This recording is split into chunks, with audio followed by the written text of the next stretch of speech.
What really happened with your host, Mike Rivero. The history the government hopes you never learn.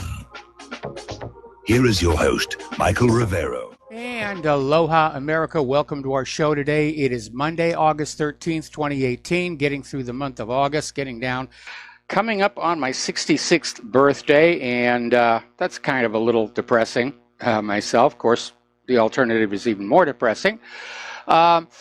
I may even take a few days off around my birthday because I need a rest from all of this insanity here. Anyway, we've got a lot to talk about today. The phone lines are open, 800-313-9443.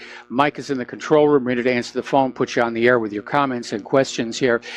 And I noticed the corporate media is still going on about this young lady, Molly Tibbetts, and it's obviously a shame, whatever it is that's happened to her. I mean, unless she just decided to run away, go off with some guy or something like that. But this long after her disappearance, I'm not hopeful that she's going to be found in a good condition. But as tragic as it is, the amount of time they're spending on this story, it's part of the condensation effort.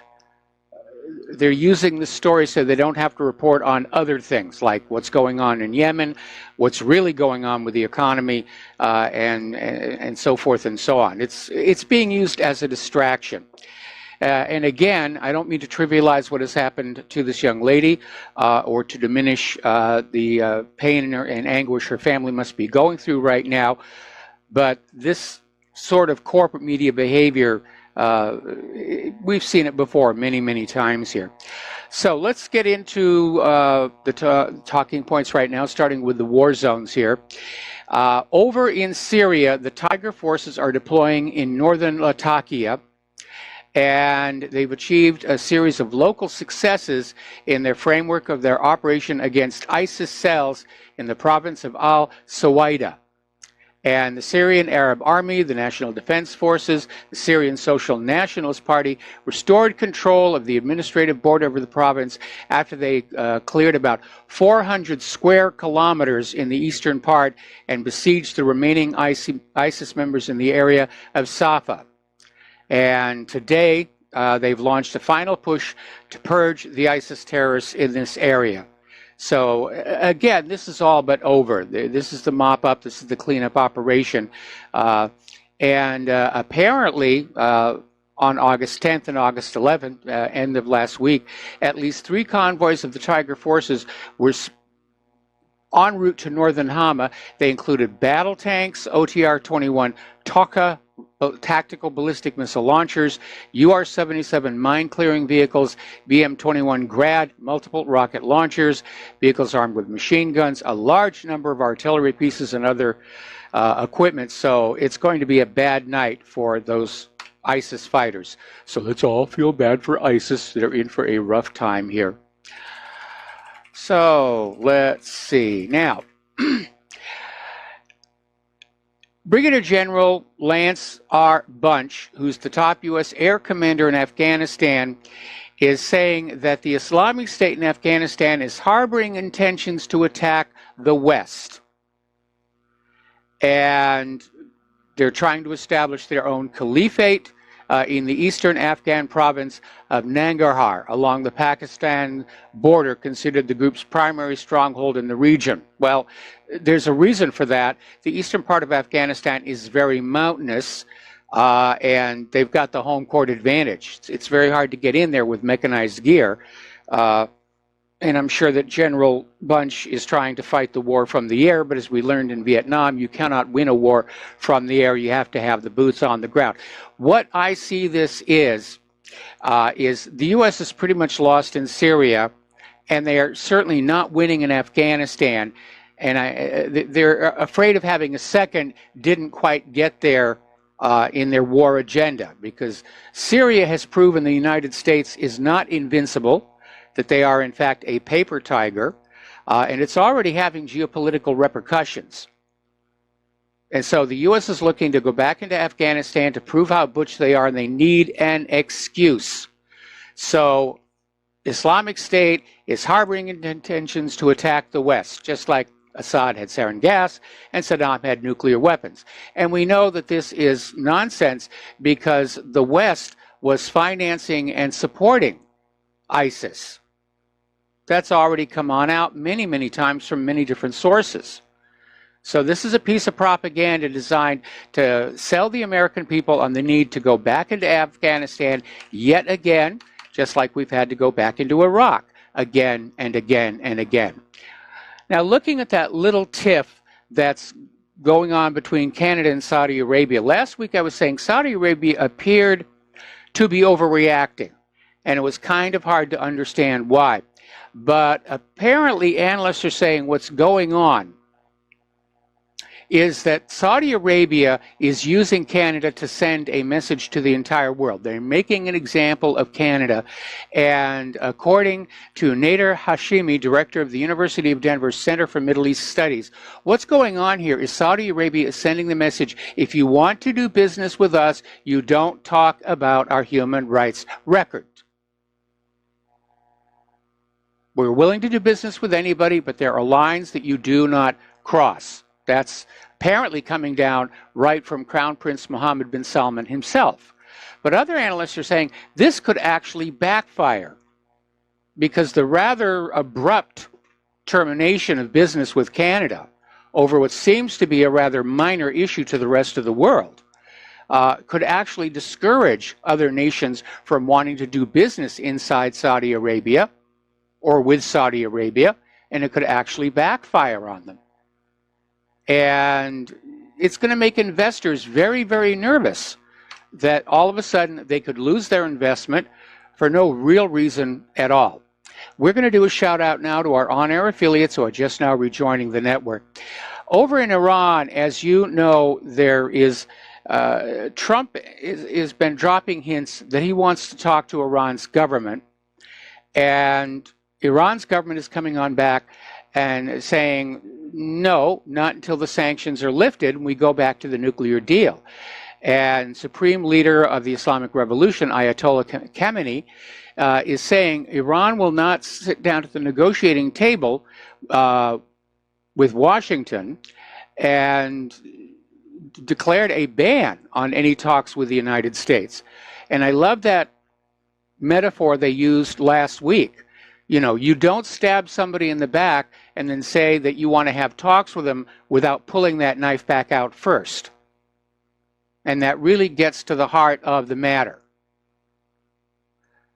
So they're accusing the U.S. of basically not operating in good faith.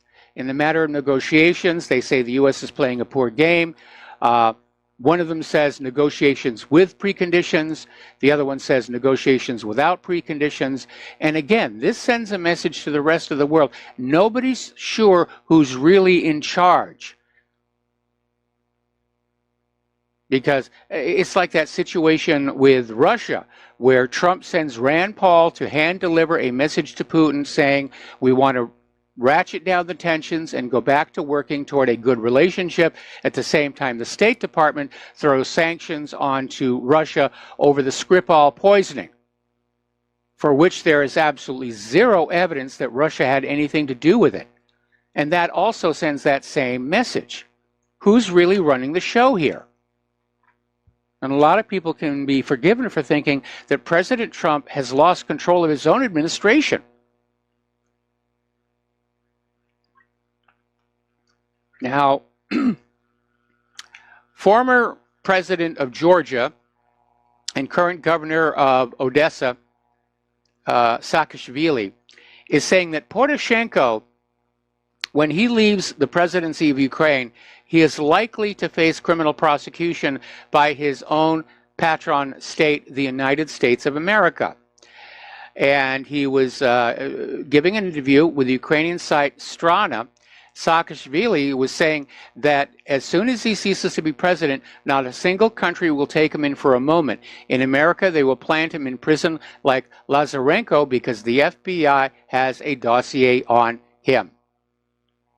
And as the U.S. has proved with people like, well, Saddam Hussein, being an ally one day doesn't mean you're not going to be an enemy the next. Let's take a phone call from Layla in Canada. Aloha, Layla. Welcome to the show. What's on your mind? Yeah, aloha, Mike. Obviously, Khamenei is absolutely right. Would anybody sit down to any negotiations when they're already being punished for something by the party with whom they're supposed to be negotiating with as an equal? Trump is either a complete idiot, has betrayed the public, or is just a puppet that's owned and operated by the globalists, whoever they are. I just think this whole thing is absurd, and I think we have to prepare ourselves for the inevitable. We are headed for a war. The question is, how far will it reach to North America? I'd like to hear your reaction to that observation. Well, you're absolutely right on that. I mean, whoever is behind this negotiations with preconditions, they're trying the bully approach. We're going to negotiate from a position of absolute power where you will have no choice but to give us what we want. And then afterwards, maybe we'll do something nice for you. But having unilaterally pulled out of the nuclear deal, the United States is basically seen as untrustworthy. And again, these mixed signals that countries like Iran and Russia are getting are sending out the message that the U.S. government is actually in a bit of chaos. And it's not really clear who's really calling the shots, especially in our foreign policy. Trump is trying to do one thing. He's being sandbagged by his own State Department. And that sets up a situation where people in other countries don't know who they should be listening to. Well, I'll hazard a guess, and I'd say that the U.S. is not setting U.S. foreign policy, that the U.S. and Canada have been occupied from within for decades, if not from their inception. Whether, if one talks about mental illness on the individual scale, what do you call it when it's an entire government that is in mental chaos, if it cannot show that it is capable of putting one foot in front of the other and walking in one path consistently? And that path involves a degree of honesty and speaking what is actually truthful. They're just setting up Iran, and Iran is way too wise to fall into this trap. And because Iran will not yield, Russia is wavering. Turkey will not stand by silently. Bashar al-Assad has people already ready. Jordan's King Hussein is a traitor, just like his grandfather. So that person is utterly untrustworthy, except he's got a huge Palestinian population, and possibly many of the Bedouins are going to resent the betrayal. It's also unpredictable. Everything's up in the air. And this fool, Trump, who really is more than a disappointment, I don't know, I'm beginning to wonder if we have to get rid of him first. I mean, I was looking at a video yesterday of Huey Long, and it's been as far back. I'm sure you're aware of the Long brothers. Yes. Huey Long was a brilliant man, apparently, and he was talking as far back as when he was in power, that it's okay for some people to be rich, but rich only to a certain extent, as long as every man has a house to live in and a pot to put his chicken in. Now, today, pardon my crudity, but if someone doesn't have a pot within which to empty their bladder, how are they going to have a pot to put their chicken? People have been so utterly beaten down, and we're so busy, so confused, and they've introduced an element of greater confusion by bringing in so-called enemies so that we don't know anymore which way we're going. The men that were men, oh, by the way, on that issue of why men are less masculine and the drop in testosterone, I wonder if the birth control pill had a lot to do with that. A lot of women were on the birth control pill for years, and many of them even got pregnant while they were on the birth control pill. Yes. That must have had some effect. I know before my husband and I planned a pregnancy, I did not take the birth control pill for 6 months and started only eating carefully organic food and avoiding public water. And I have to say, I have a very masculine son, but who also minds his own business. doesn't get into fights. But we don't have a strong force to counter whatever is going to be coming our way. And the longer we wait, the worse it's going to get. I think the inevitable, the writing is on the wall, if I may use an old cliche. Yes. It's time to be prepared. And now how that is, I don't know, because we've been broken down into so many antagonistic parts that it's hard for us to reach any form of cohesion. And who do we turn to? Can we trust the U.S. Army to act in our interests? Can Canada, who has always relied on and been a parasite on the U.S., despite the fact that they won't acknowledge it, and they presume to be equals with the U.S., the world, basically, the free world has relied upon the U.S. Do we now turn to Vladimir Putin? Where do we go?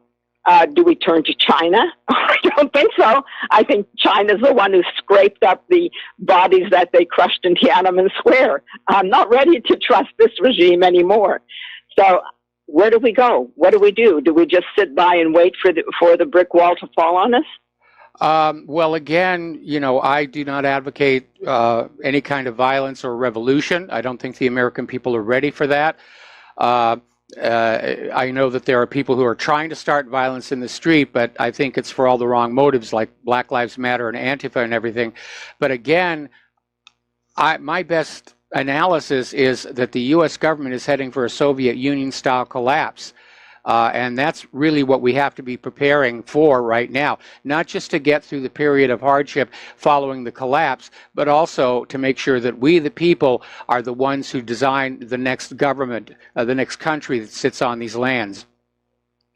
May I disagree with you on that point? First of all, I'm not exactly sure what happened post-Soviet collapse. I think it did not affect us so much so that and I may well have been too busy traveling or involved in parties and revelry. I don't really know what happened when the Soviet Union collapsed, but I do know what happened prior to the Second World War in Austria.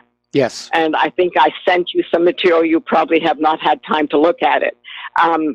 Kim Philby, all the journalists in Austria at that time were working for not all, those that we know of. I was reading the article of a Soviet Union spy who talked about, he didn't acknowledge being a Soviet Union spy, but when I read his writing saying he helped Kim Philby and Kim Philby's new Jewish communist wife escape, I knew what was going on. And I do remember that when I was being recruited to be a counter spy against the PFLP, the Mossad, when I said, no, I don't want to get involved, I want to be a journalist, I'm here only to learn the geopolitics. And they said, hey, you want to be a journalist? That can be arranged. So clearly, those are the people, as we all now realize belatedly, that we cannot trust because they've led us down the garden path. Well, you know about Operation Mockingbird, right? I know the name, but I don't know the details. Operation Mockingbird is a program that was started by the CIA right at the end of World War II. They basically studied how the Nazis controlled the media. They had total control over the media, and they set up basically the same system. And the goal of Mockingbird was, and remains to this very day, is that all the top management of all the media are CIA assets, so that they can basically control what gets published or broadcast and what gets buried. And one of the reasons they don't like the independent media is they don't have that kind of control over the independent media. You know, when I worked in the U.S., and I worked in many cities, I had the privilege as a Canadian citizen to have worked in many cities in the U.S. We were wonderful in every town, every newsroom I ever worked in. We were wonderful when it came to dealing with local issues and local news. The only time that there was horrendous repression when there was a guy who was trying to incite people not to pay their taxes, their federal taxes. That guy was, this was in Grand Rapids. I'll never forget what happened to him. Okay, Layla, stay on the phone. Going to put you on hold. Got to take a break for commercials. I'm going to bring you back after these words from our sponsors. And aloha, America. Welcome back to our show. We're talking with Layla in Canada. And Layla, Can you just sort of pick up where you left off? I mean, we were talking about the media. We're talking about government control of the media, which is pretty much an open secret now. We're talking about Operation Mockingbird. Yeah. And along with Mockingbird, other intelligence agencies get involved in controlling the media as well, such as the FBI. Yes. There, unfortunately, all of the institutions in what we used to believe was the free world have been infiltrated and polluted.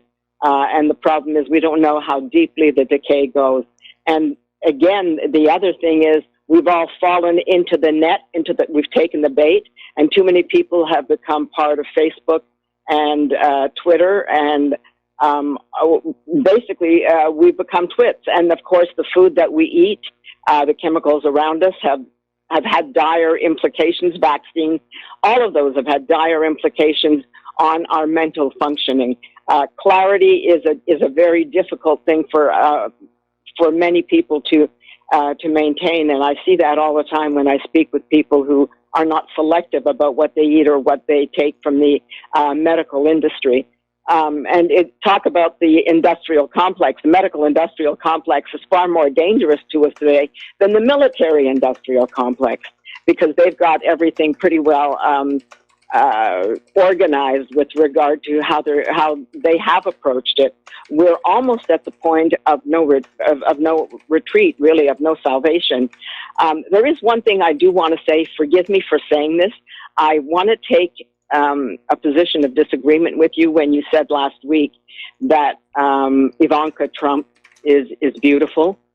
Yeah. Have you looked at any pictures? Have you been able to find any pictures of her as a girl? I've only seen one, and she was actually a very plain-looking girl. She is a Barbie doll because she is highly plasticized. And the same with Melania. Well, this is getting a little personal. This is getting a little personal. I'm sorry. I know, but the problem is the ideology of sending out beautiful people to. I agree. It sounds personal, and it would be personal if it was just an ordinary person. But if she's campaigning for Donald Trump, who is himself a failure. Now, I admire Melania because she stayed out of the picture. I suspect she resents it. But it was Ivanka Trump who was in Jerusalem, dedicating Jerusalem to Israel. And in that sense, she is no longer personal. She is no longer a private person. If somebody is campaigning, they're fair game. They're fair game for comments about their actions and their politics, but I don't believe in getting personal, even with public figures. And I decry this cultural attitude right now of just, hurling insults instead of rational arguments at your opponents. I'm not insulting her. I'm not insulting her. No, I was making a general observation. Oh, I agree with you. Now, had she been a private person, I would be way out of line. But if she's going to be campaigning, then it's another issue altogether. If she were not, hey, we talk about Hillary Clinton. We talk about Maxine Waters and the ages of how they might be senile. We talk about all of those other people. Just because somebody is successful. It's easy to be successful when you start out rich. And it's also easy to exploit your position. First of all, she was not elected. She should not even be in the White House. And I think that is a fair comment. But if she's going to be out there campaigning for her father because her father is such a liability, then we have to look at who it is that is sending out the message. And that's what I'm talking about. So this adoration of someone who is beautiful because of their appearance and therefore is going to be perceived with a great deal less critical thinking. This is the problem. She's very charming. These people are all extremely well rehearsed, very well trained. I, who have worked in the industry, I never had the luxury of thousands of dollars of consultants per hour training me, but many people have within the industry, and this is the case. And appearances are crucial when it's a mask. If you're wearing a mask that was created by cosmetic surgery and you are speaking rehearsed monologue, then that is fair game because it's going to influence a lot of people. And someone who it's like a cute little kitten. You know, that may actually be a lion in disguise. I mean, we just don't know. No, we don't know. We don't know. The point I'm making is, you know, we talk about what she's saying, you know, the ideas behind it and the policies behind it. That's fine. It's when we start making basically personal attacks, attacking her for her appearance, making comments about plastic surgery. To me, that crosses a bit of a line. And I realize I'm probably one of the, I'm almost alone in that, in our current culture, because we're seeing it among all of our politicians and our media, especially out in the Twitterverse. They're just screaming insults at each other. Anyway, Layla, got to take another commercial break. Have to let you go here. Got more callers waiting on the line, and we will be right back. And aloha, America. Welcome back to our show. We're going to go right back to the phones. Steve Elkins, aloha. Thank you for waiting patiently. What's on your mind? Well, I'd say that you're not alone, Michael. I don't like the personal attacks on the person themselves as far as their looks go. I care less about that. Focus more on their policies, their failure of policies, or the corruption that surrounds them, like Hillary and Maxine Waters. But I'm with you on that. I don't like the personal attacks on how they look and how they're, you know, that's trivial in my book as far as I'm concerned. But I wanted to make a comment on Layla's observation on the lack of masculinity in our young men. And then I noticed that about a year ago, going back to Indiana, and my wife and I watching a couple of stores, retail stores, and we noticed the young men there. They were working display cases and stuff, and they were overtly feminine, very, very feminine, obviously very gay. I mean, the mannerisms were all there. Their characteristics, their hips, or their hands, or legs, everything about them was more female than male. And we walked out of there, both of us in the medical field. So we walked out thinking, what is happening here that we're seeing more young males looking more femalish than they are male, masculine? And we started kicking it around a little bit, and I know a couple scientists, and I threw a couple things at them. I said, is it possible, this is just a theory, I have nothing to back it up, just a theory, that possibly some of these vaccines may be given at the time they're going through puberty, maybe tweaking the estrogen and suppressing the testosterone, and we're seeing more males that with less testosterone and more female characteristics because they have more estrogen basically enhanced.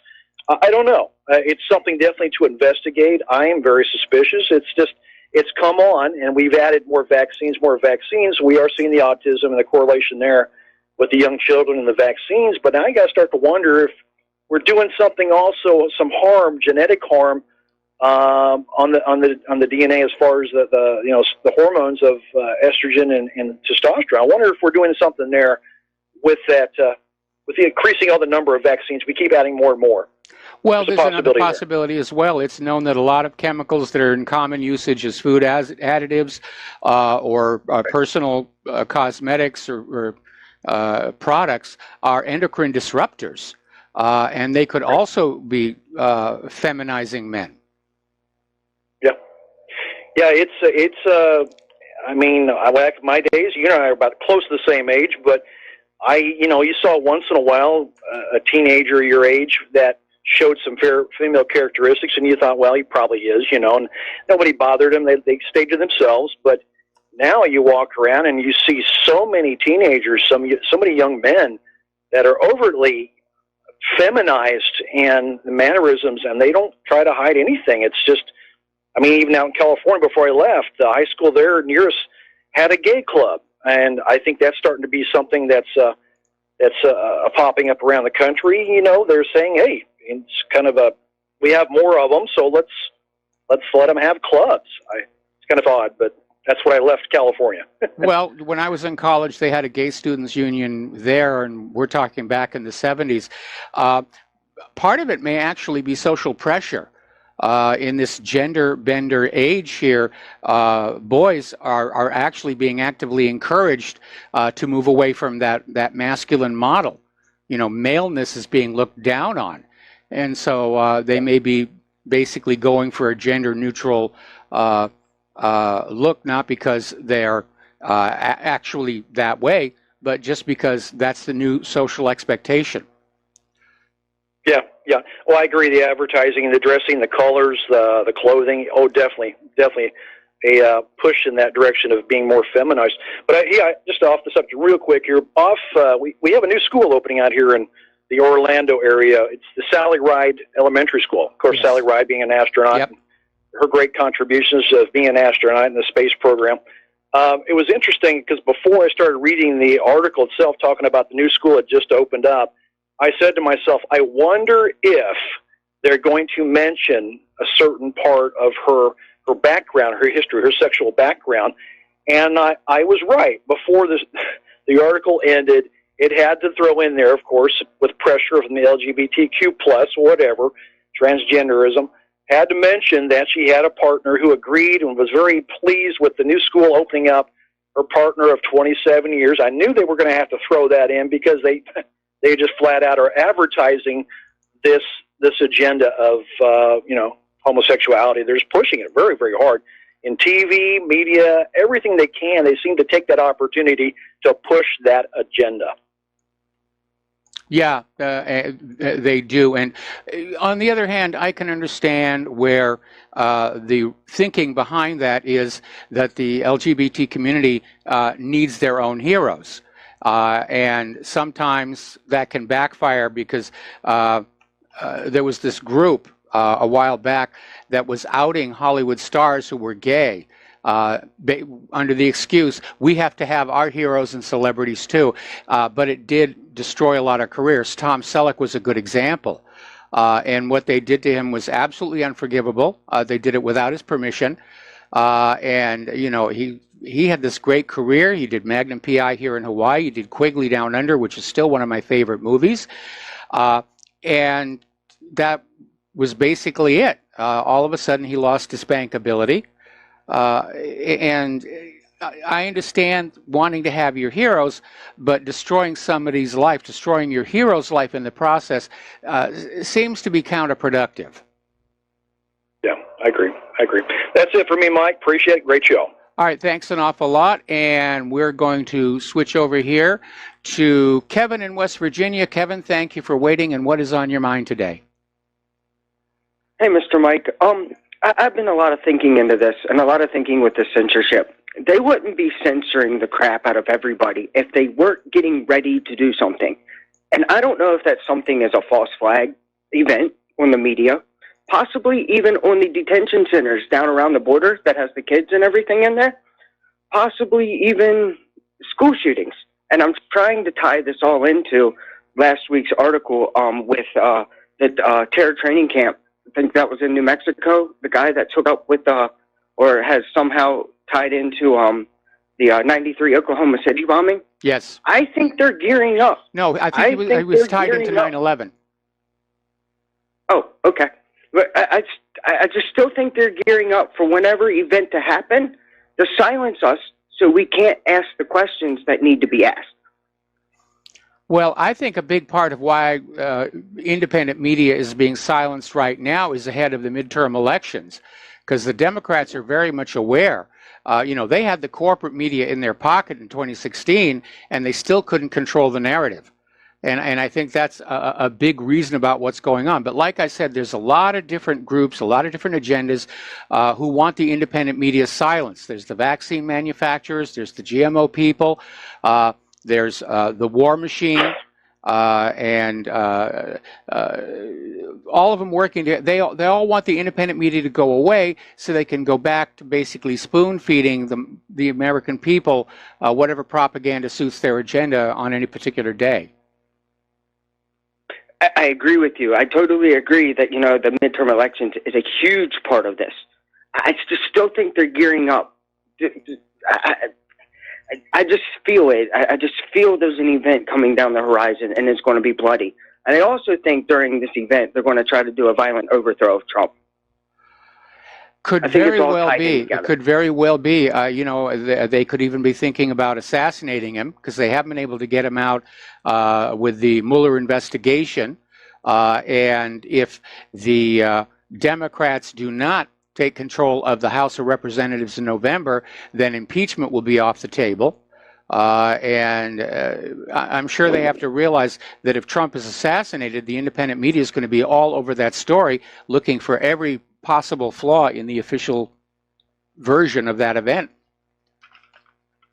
That's why we got to be censored. Yep. See what I'm saying? Well, that's all I don't think have. we got to be censored, but they certainly do. No, yeah, you're right. I mean, that's why they want us censored, so we don't jump all over it. And the other thing, the West Virginia 6 Supreme Court justices, or whatever they are, were they impeached today? Were there trials today? I don't know if it's actually started yet, but apparently it is moving forward. Okay. I'm not going to say anything more about that. I still think there's some underlying crimes that's not being put out in the media, and I think it's pedophilia crimes. I think that's being covered up here in West Virginia. I'm not saying that's what's going on, but I do suspect that's what's going on. But that's all I have. All right. Well, thank you very much for the phone call here. And as far as the state Supreme Court judges in West Virginia, what I've read so far basically is saying that there was this very casual climate of corruption that's just permeated the entire system. One of the judges already stepped down from the bench, and the rest are about to be impeached. And apparently it was just a major problem, and they couldn't ignore it any longer.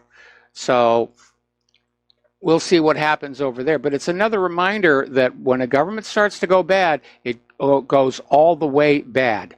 And that's exactly what's happened here. All right, let's take another phone call from John in Texas. Aloha, welcome to the show. What's on your mind? Yes, I would like to talk about the last caller, about him thinking about there's going to be an event, to your other last caller about the whole gender bending thing. And then it ties in first with the gender bender, then with the censorship of the media. Have you heard of the 1840s book by Whitman, Walt Whitman, Leaves of Grass? Have you heard of that book? No, I haven't. It came out in 1840, and it came out in 1840, and he was talking about these topics of slavery and interracial, also gay and everything. He was talking. It was a big book. Well, not a big book, but it produced a lot of thinking, and a lot of people were mad. They wanted to censor from both sides, North and South. Yes. And it was the prequel to what happened later, the Civil War, which cost over 1 million American lives. And you could tie that in with today, with why they want to censor the media and why the war is strictly on the SAW. Because the SAWs, the social justice warriors, completely do not like what they see in Palestine. They don't necessarily care about, the whole land thing. They just don't like seeing little kids being shot from 700 yards away. You see what I'm saying? Yes. You can't. There's no way you could justify that. There's no way you could spin it and say that that was good. And any moral person who looks at that would be like, that is very bad. You have to use real guns because the bullets of your rubber guns wouldn't even reach, and some of your regular guns. That's why you see this push, because remember, Trump said America will fight for Israel, not 100%, but 1,000%.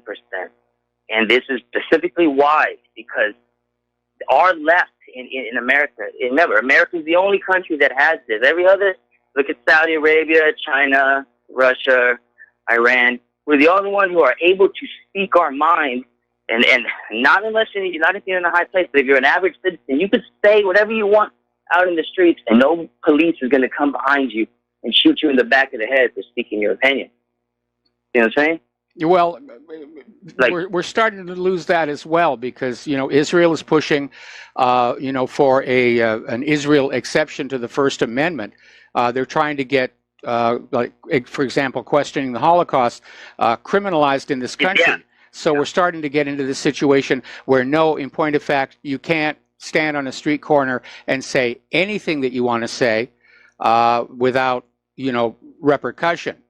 Because if you get on a street corner and say, I'm not sure I trust the official story of the Holocaust, they're working to get you arrested for that. We're sliding into tyranny. There's no question about that. Exactly. That's why the right and left got to unite under a key goal. Because remember, the religious right love Israel, and in the same breath they say the Lord Jesus. You know what I'm saying? Yes. But at the same time, Israel has free health care for its people. The settlements homes are free for any Jew who wants to go live there. All bills paid. See what I'm saying?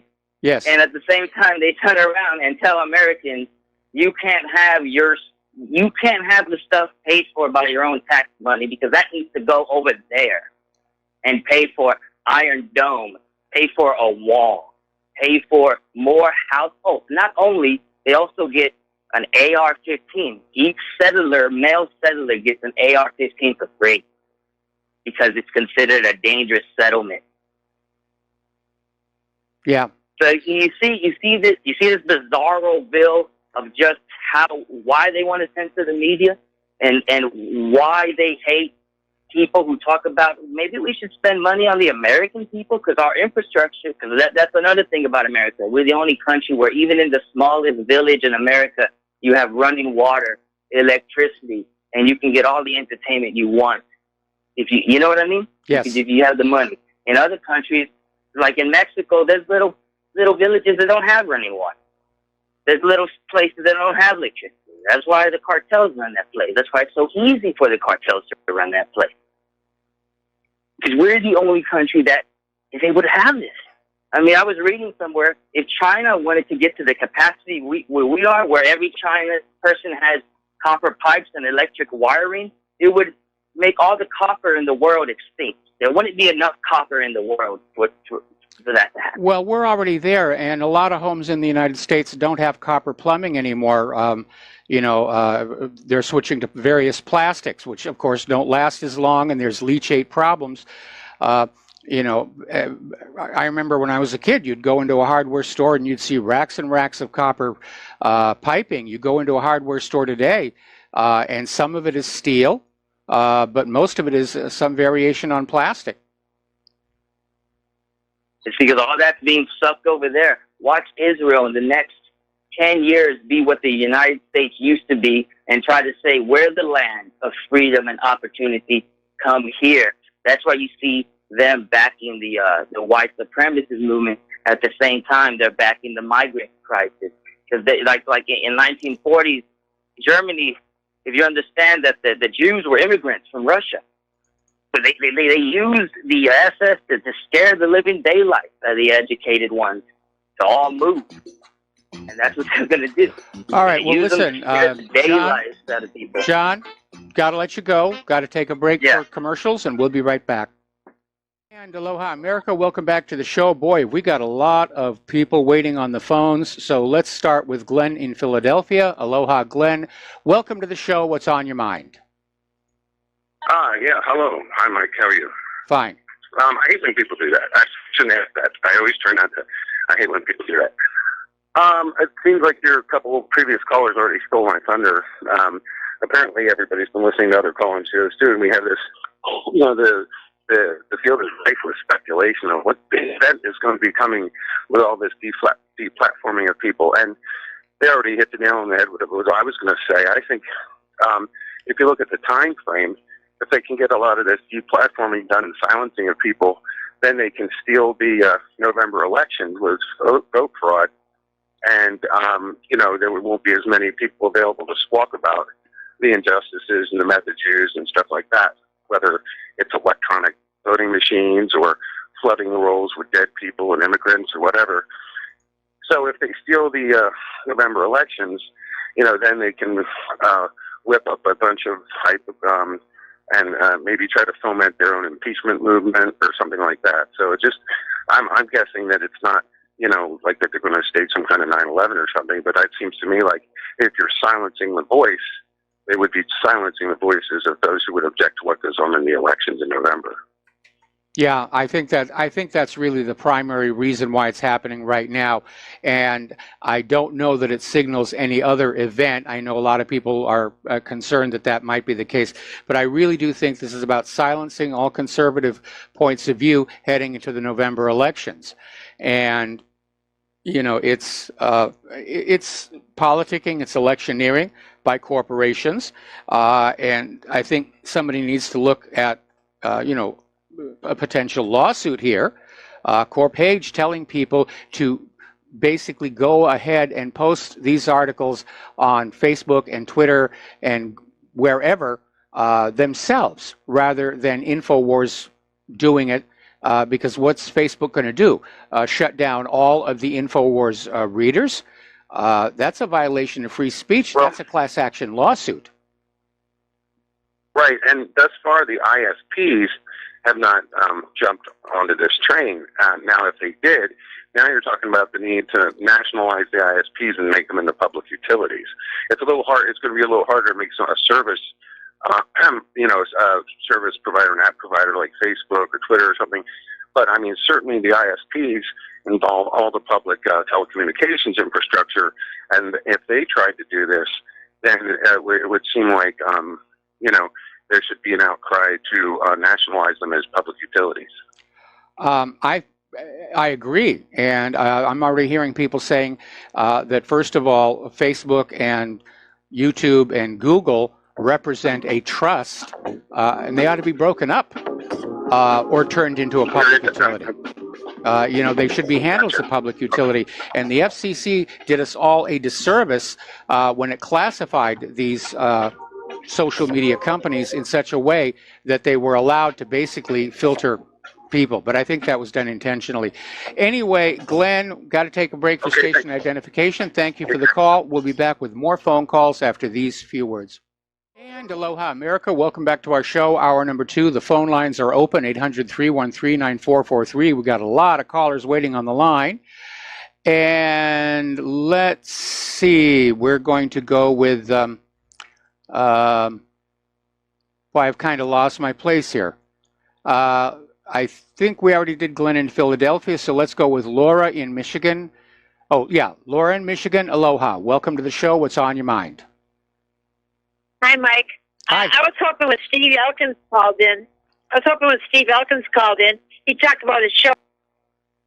Oh, yeah, Agenda 21 literature on, and about talking about the California fires. Yes. And he was talking about the fact that, like, within an hour, 45 homes were burning in different places.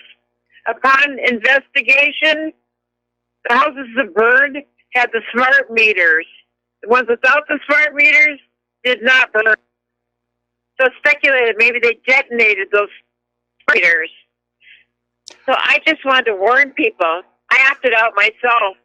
I pay extra, $10 a month extra not to have a smart meter. But I think it's worth it. I just really want to warn people. Get rid of those smart meters. There have been issues with these smart meters just, catching on fire. And, and of course, any electrical fire at all is a very, very dangerous thing. But I don't think that's the reason for the huge fires across all of California, it's now Northern and Southern California. For one thing, they've arrested at least 2 arsonists. So there are some crazies running around with matches and cigarette lighters. But they're trying to blame it all on global warming. But the real issue is the fact that because of the tightening economy, local communities have had to cut back on their fire preparedness. They've had to cut back on keeping the fire breaks open or getting rid of some of the buildup of dead brush. And you can't do that for a while without there eventually being a major fire that's difficult to control. And so it's basically an artifact of our country is spending itself into bankruptcy on the wars, and they're not able to take care of this country. Well, I just wanted to suggest to everybody to go to Off the Beaten Path Sunday and the archives and hear this man talk on Steve Elkins' show. It was really shocking. Okay. All right. Well, thank you very much for the advice here. And we're going to switch over to Francis in North Carolina. Aloha, Francis. Welcome to the show. What's on your mind? Hello, aloha to you both, young man. Aloha. Hey. There's a couple thoughts for you in listening to Layla's commentary and Steve's commentary with you and so forth. And quite frankly, I know you're going to find this being difference of apples to oranges or whatever as far as the train of thought goes. But you know something? Whenever someone goes through changes, whether it be cosmetic or chemical, depending on what context it is, I'm noting a bit of, in light of the commentary I heard, a little bit of hypocrisy.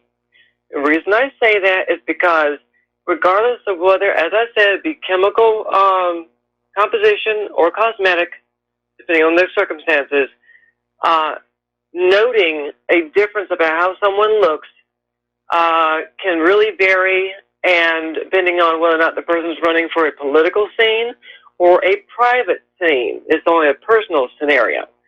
I'm finding that to be very, gosh, how do I put this politely? Disingenuous, in a manner of speaking, because it's,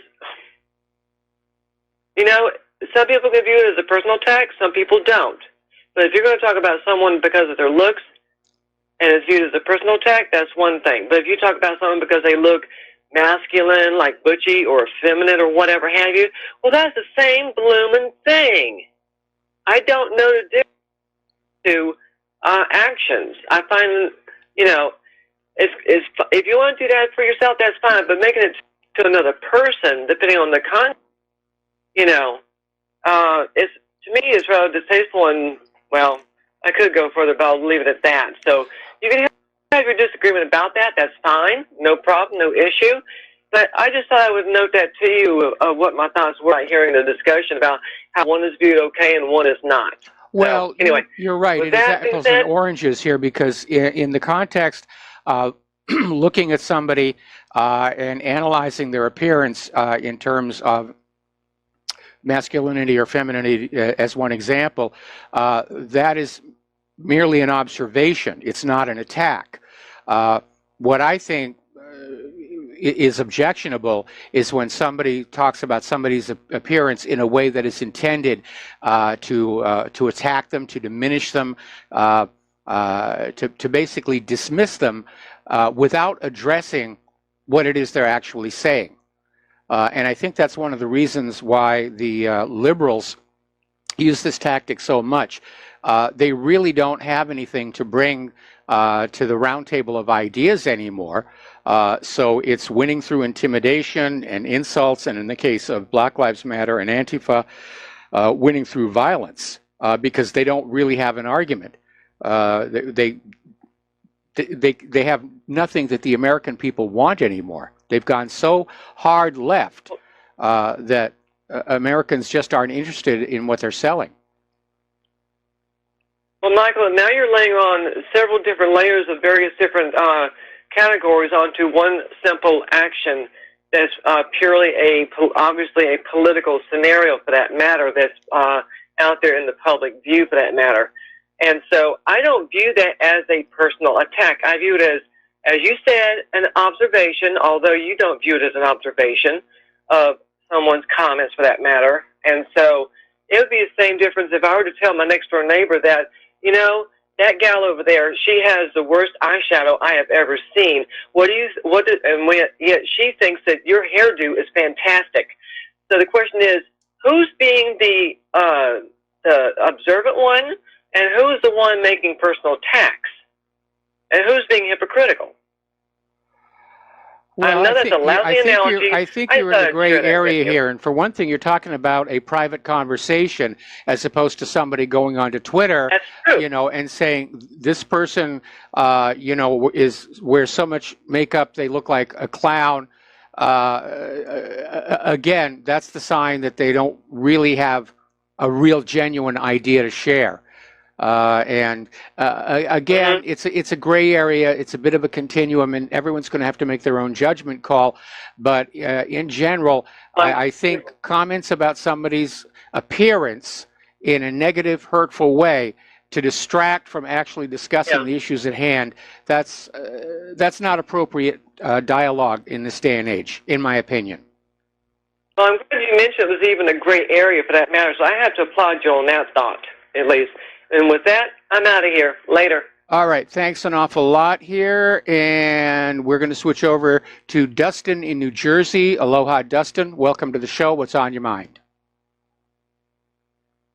Mike, I'd rather take my chances drinking the water in a small village in Mexico from a well than drinking the running water of Flint, Michigan. Yeah, it's getting really bad out there, and of course, you know, the private bottled water companies, they think it's just the greatest thing in the world that we can't trust our tap water anymore because they're raking in the dough. I mean, you go to your supermarket, there's always that little cooler with a glass door right next to the checkout stand, and it's full of bottles of water. We never had that when I was a kid. You know, the first time I saw bottled water, it was sparkling water like Perrier, things that you couldn't get out of the faucet. Now, what they're selling in these bottles is basically it's tap water. It's filtered, it's processed a little bit to try and clean it up, but it is for the most part tap water, which means it has the same pharmaceutical contaminants as the water coming out of your faucet, because the processing that they do in these bottled water plants can't remove the pharmaceuticals. The only way you can do that is if you steam distill the water first and then basically add back in certain minerals for flavor and taste. And I don't think they do that because it's too expensive. Wasn't Sante taken out of the Hudson River, I believe, not coming from the Poland Spring Mountains, is it? You know, there's a lot of these bottled waters that have labels that suggest they come from all kinds of exotic places, and they imply that, you know, it's a mountain stream or something like that. And then it turns on out, no, they just plug into the city water supply, or they dig into the same aquifers as the city water supply and pump the stuff out, and they do filter it, then they put it in that bottle, and they just sell it at a huge, huge, huge markup.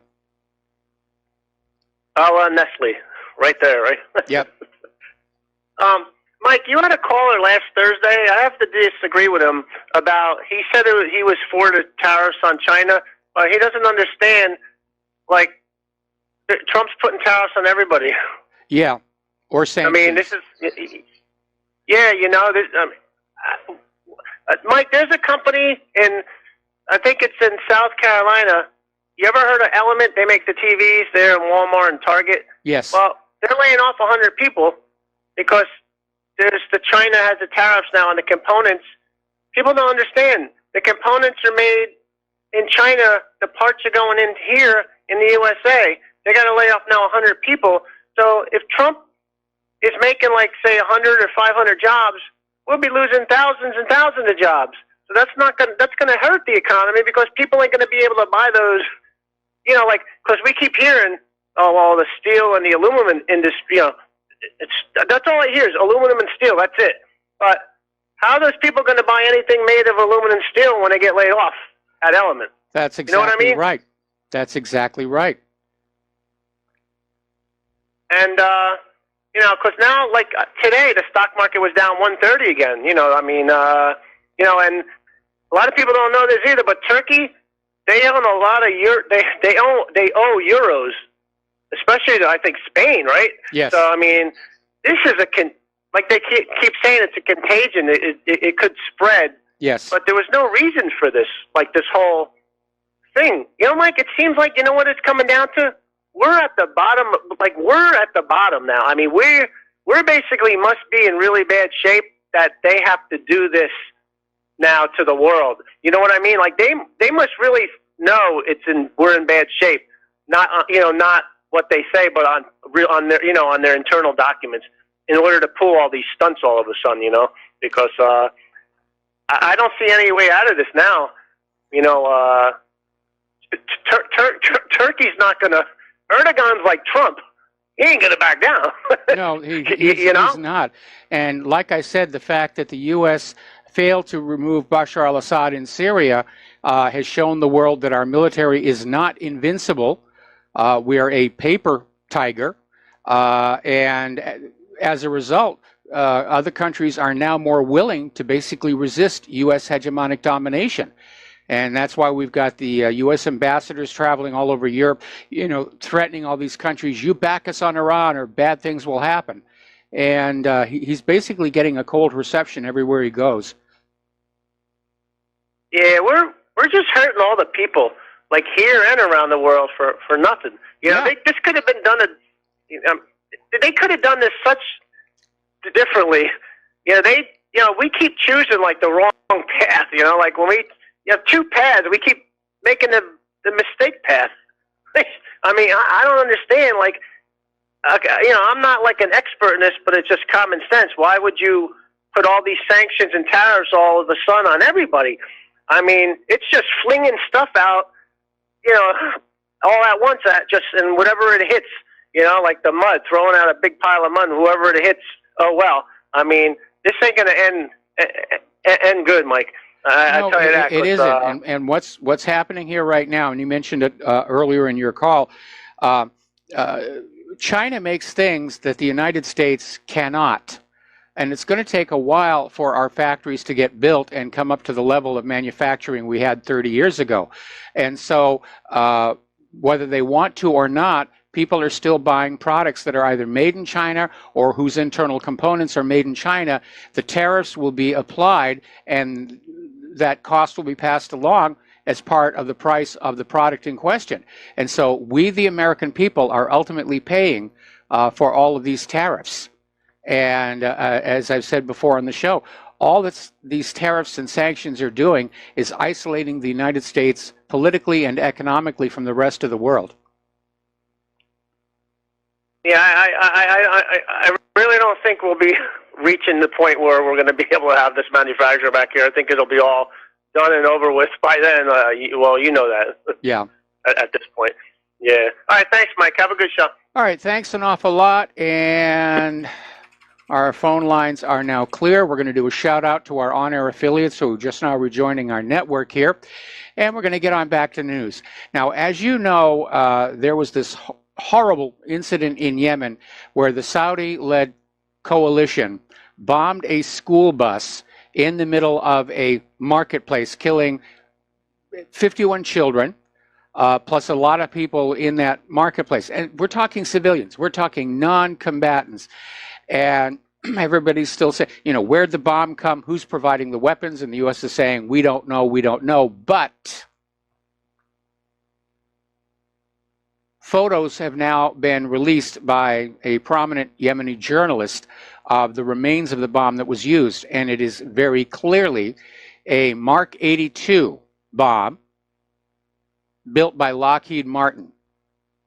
So it was a U.S. supplied weapon that destroyed that school bus. All right, we're going to take another phone call. Madam Mayhem in South Dakota, aloha. Welcome to the show. What's on your mind? Hi, Mike. My question is relating to freedom of speech and anti-Semitism. I sent you that email about the International Holocaust Remembrance Alliance, and they've got the 10-point definition of anti-Semitism. Basically, while we're kind of distracted with wanting an Internet Bill of Rights and worried about freedom of speech, platforms shutting down and such, the YouTube resource that I was listening to about that had mentioned that various top Internet platforms are integrating that anti-Semitism definition into their terms of service. And so I'm wondering, if you understand my question, do you think that in the hypothetical Bill of Rights for Internet, can we be subjected to the same requirements of that anti-Semitism definition? Because it's kind of a big deal. And overseas, Corbyn, he disagreed with half a sentence of one of the 10 points, and they just raised a huge fuss over him, you know, Nazi this and anti-Semitic that and all that. So I'm kind of curious what your feelings are on that. Well, Israel's goal on this whole thing is to redefine anti-Semitism. And anti-Semitism means basically a hatred of Semitic people, which includes Arabs as well as Jews, just because they are Semitic. And Israel wants to That's change. according to normal people, but their written definition goes way beyond that unreasonably. I know. And what Israel wants to do is redefine anti-Semitism to include criticism of the actions of Israel's government. To say that anybody who's criticizing the actions of Israel's government is basically expressing hatred of the Jewish people, which is utter nonsense. That's like saying that the only reason people ever complained about the Nazis was they hate the German people. And it's absolutely absurd, but Israel has been pushing for this, and they're getting it basically adopted in a lot of universities. As you said, it's now being adopted by the various corporate social media. And it's an absolutely ridiculous changing of the definition. But that's what Israel wants. And Israel is working toward having an Israeli exemption to the First Amendment right to freedom of speech. And if they get it, then there'll be a vaccine exemption to freedom of speech, a GMO exemption, and so forth and so on. Anyway, Can you hold me over? Yeah, I'll hold you over. Stay on the line. We'll be right back. Okay, thanks. And Aloha America, welcome back to the show. We're talking with Madam Mayhem in South Dakota, and you had something more to share with us. Yep, I was just going to point out, like, I followed everything you were saying. My concern is, just as with our Bill of Rights, there seems to be, they're trying to distort freedom of speech to include things it never had before, such as hate speech. And that's what concerns me with, if we push towards an Internet Bill of Rights by our government to implement that, our government who supports Israel and all of their, their conditions of friendship, then is it possible that we could be marching ourselves into a gulag? Because what people may not know is that the anti-Semitic definition is pushing to include, I'll leave you. Yep, I'll let you respond to that, and I'll get off your phone line, but thanks a lot. All right, well, thank you very much here. Yeah, it's a very dangerous situation. Now, the problem with a Bill of Rights, whether it's a patient Bill of Rights or an Internet Bill of Rights, it doesn't carry the force of law. It's largely symbolic. And basically what we need to do is go back and say, there is a Bill of Rights that is supposed to be the foundation of this country. And we have seen that Bill of Rights under attack. Certainly the Fourth Amendment is pretty much gone at this point. Most of the Fifth Amendment is not gone, especially that part about not using private property without just compensation. The Second Amendment has been under constant attack for a long time. The government totally ignores the 10th Amendment. And now they're coming for the First Amendment, freedom of speech. And they're hiding behind corporations saying, well, these are private companies, so they're not bound by the Bill of Rights. But in my opinion, they ought to be, because they're operating here in the United States of America. Unfortunately, the government itself is one of those parties who want the independent media to go away because we've taken away their ability to lie to the American people with impunity. And like I said, there's a lot of overlapping groups here. And I think the proximity of the November elections is why it's happening now. But we know that various corporations and vested interests have been trying to find ways to silence or ridicule the independent media ever since we got started, all those years ago, because we are a threat to their ability to rule the country, because they rule with lies, fraud, and deception. In fact, they've been ruling with lies for so long, they don't know any other way to govern. And they don't want to go back to the old original United States, where we, the people, had honest elections and could pick our own rulers. And, the independent media over the last several years, we've exposed a lot of really nasty stuff. And as a result, trust in the corporate media is at an all-time record low. Trust in the government itself is at an all-time record low. Public opinion of Congress as a whole is at an all-time low. And it's not because we in the independent media have done anything wrong, other than to expose what the people in government have actually been doing behind their wall of propaganda to convince us that they're really a bunch of swell Joes. The government has done this to themselves. They have a credibility crisis of their own making. And we should not feel sorry for them because they broke the rules. They went outside the limits of the Constitution. And by doing so, they rendered themselves illegitimate. So this is a fight, and we don't know what's going to happen. At some point, I think there's going to have to be a lawsuit challenging the political bias of these social media corporations, because there is bias. There's clear, demonstrable bias against conservatives, and it's probably going to go all the way up to the United States Supreme Court. And like I said, one thing that websites like InfoWars should do is just have a banner on their webpage saying, take these articles and please, on our behalf, post them to Twitter and Facebook. Because if Twitter and Facebook start banning everybody who reads InfoWars, then we're talking class action lawsuit for the suppression of freedom of speech. The First Amendment, in addition to freedom of speech, gives us the right, it doesn't give us the right, it recognizes and guarantees the right to peacefully assemble and petition the government for redress of grievances. And the internet is the new version of the town square. It's nationwide, but the same principle does apply. We have a right to peacefully assemble and have discussions amongst ourselves about what is going on in the world and in our government. And these corporations are trying to suppress that. That's the First Amendment violation. Anyway, we've got to take another break for commercials, and we will be right back.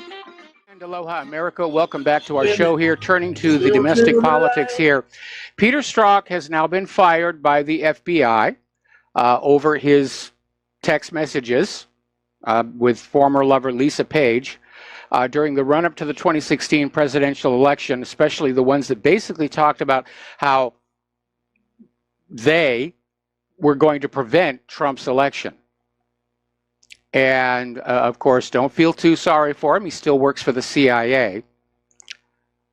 But I think the FBI did it more about trying to repolish their image after all that's gone down than the fact that Peter Strzok basically didn't maintain his objectivity and neutrality, which is supposedly required of FBI agents doing their job. Okay, Trump is now demanding Mueller end the Russia probe, and at the same time, he's demanding the investigation into Hillary's email server be reopened. And after a year and a half, more than a year and a half, Mueller's found nothing. I mean, he's going after Manafort. The prosecution rested today. Now the defense gets their turn at bat, as it were. It has nothing to do with Trump-Russia collusion, which is exactly what Mueller was supposed to be looking into. And he's found nothing. And it's been 18 months and who knows how many millions of dollars. And it is time to shut it down because it is politically motivated. But we know that Mueller is going to drag this out through the November elections so the Democrats can campaign on it. You know, the president is under investigation. Anybody can be under investigation. Doesn't mean anything actually happened. If there had been any evidence that Trump had colluded with Russia, we would have seen it by now. It would have leaked out. Mueller's investigation is like a colander. It's just full of holes. It's leaking like a sieve.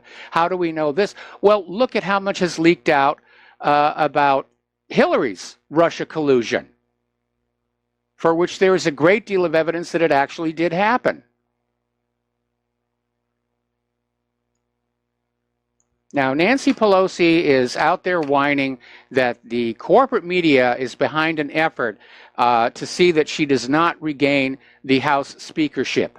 Apparently, she's absolutely convinced the Democrats are going to win the House, and she's already angling to be, regain the speakership.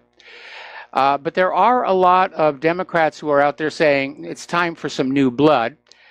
And Nancy Pelosi is out there blaming the media for that trend. I'm surprised she's not blaming the Russians for it here. Meanwhile, over at the Washington Compost, Paul Waldman, who's an opinion writer for the Post, published a column last week in which he said Republicans are attacking Nancy Pelosi only because she's a woman.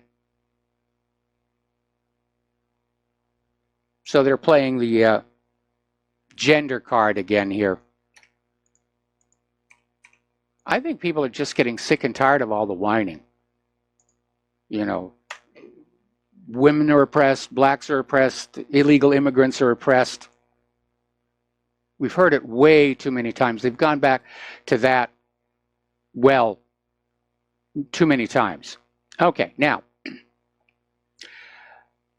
Omarosa Oni Manigault Newman was previously a contestant on Trump's show, you know, The Apprentice. And then she got hired as an advisor into the White House. Then she got fired.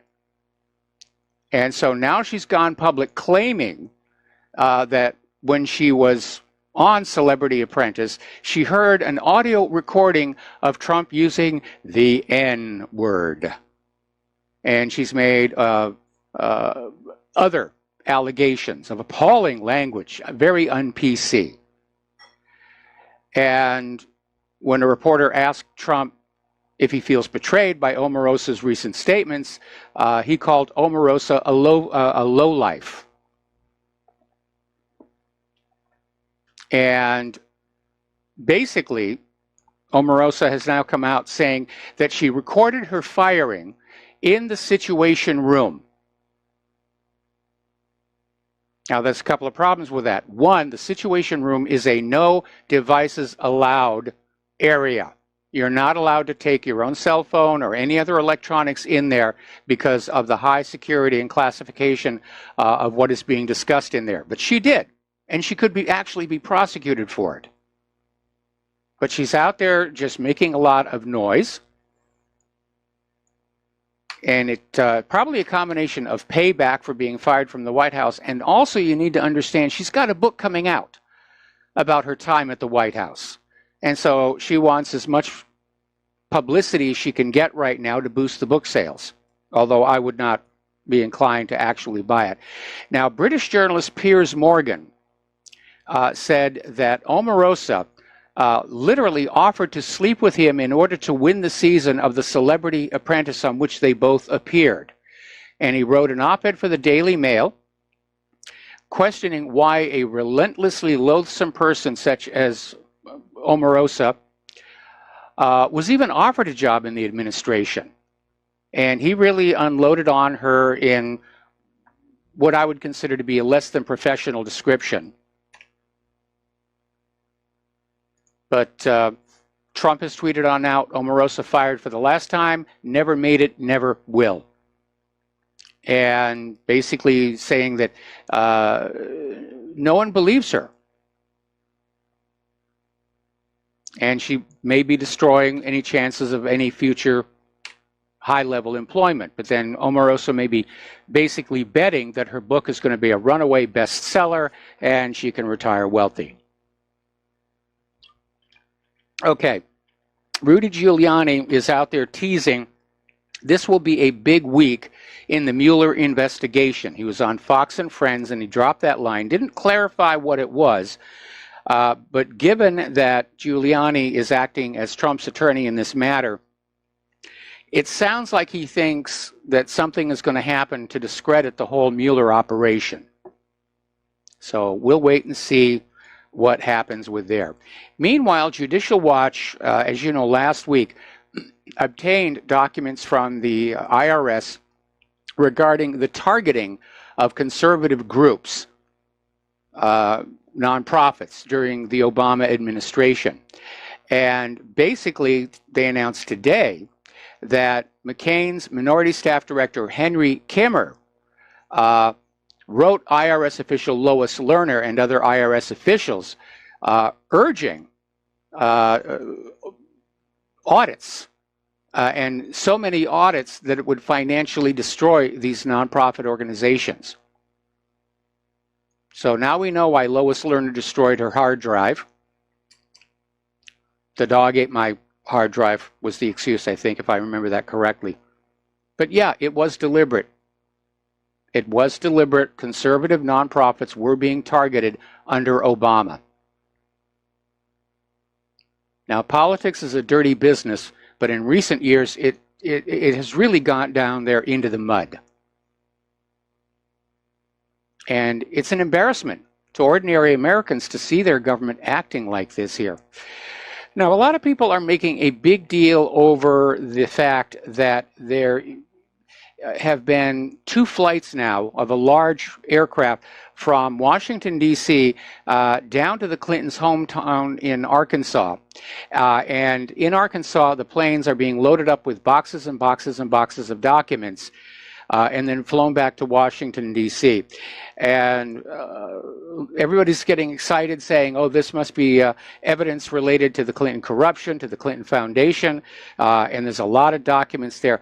Well, I refuse to get excited because of all the times we have seen the Clintons close to being prosecuted and then something happens. Comey lets her off, gives her a get-out-of-jail-free card. So does Loretta Lynch. For all we know, those documents are being taken to Washington, D.C. to bury them. And I refuse to get excited about a prosecution for the Clintons until somebody actually snaps those handcuffs on either one of them. Because they are untouchables. Look at all the stuff they've gotten away with over the years, going all the way back, even before the murder of Vince Foster. All the way back to Arkansas and the gun and the drug running. They're untouchable. They know where all the dead bodies are buried, and more importantly, how they got to be dead bodies, and they have enough blackmail power to basically make sure they never go to jail, as James Comey proved with that ridiculous press conference over the email server. Now, a couple of stories coming out of the corporate media. Apparently, ABC staged a fake experiment to basically create a segment showing that Democrats support free speech and Republicans do not. This came out of ABC's What Would You Do on Friday night. And apparently they went to a small Republican township in New Jersey to try and portray Republicans as enemies of free speech and Democrats as its defenders, which is kind of ridiculous when you see how many Democrats are supporting the deplatforming of all conservative websites out there. Now, Democrat Senator Mark Warner is literally proposing the end of free speech. And he's citing Russian hacking. And so he's pushing a proposal for a complete government takeover of the internet and social media. And they want to adopt the EU approach to silence political criticism. They claim it is necessary to prevent Russian hackers and restore the people's trust in our institutions, democracy, and the free press. Well, I don't know about you. I'm smelling a lot of fear coming out of Washington, D.C. and the corporate media. I think it finally sunk in that the American people really have lost trust and confidence in the institutions of government because of how the institutions are behaving. They want to go on being corrupt. They just don't want anybody to have the right to talk about it. And again, if the government takes over the internet, then the Bill of Rights applies.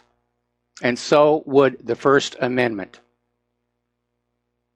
Now, they won't act like that because they have to stop those Russian hackers, those troublemakers, those online troublemakers. We've got to stop them.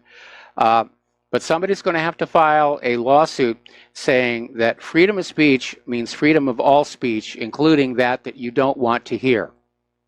And it'll probably go all the way to the Supreme Court, which, given that Trump is taking the Supreme Court in a conservative direction, the timing's actually going to be pretty good. If it was still a liberal Supreme Court, I have no doubt they would immediately say, oh yes, there have to be exceptions to freedom of speech. We can't allow Russian hackers and outside actors. We've got to keep the speech, we've got to silence dissent here. People are starting to not trust the government.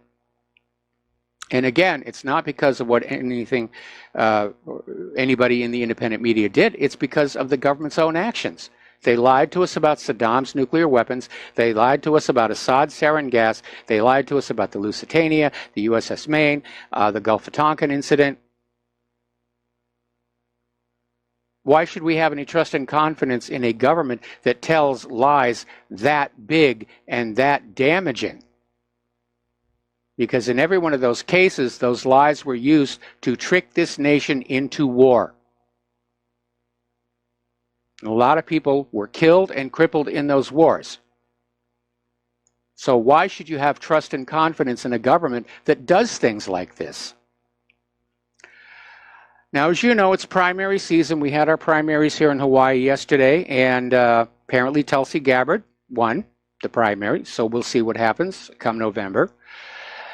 But we do have a problem, a voting problem, and we've been reporting on it the last week. We were reporting last Friday, I think it was, on how some of the registered voters seem to have incredible ages, going up to 200 years, which means their registrations have been used over and over and over again for decades, keeping them active, used for fraud.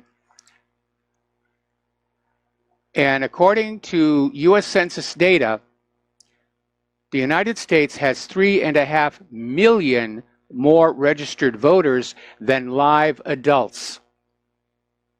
That's how bad the problem is. And those 3.5 million registered voters, additional registered voters, are obviously intended to be used for election fraud. And that's a lot of votes that can be used to swing elections.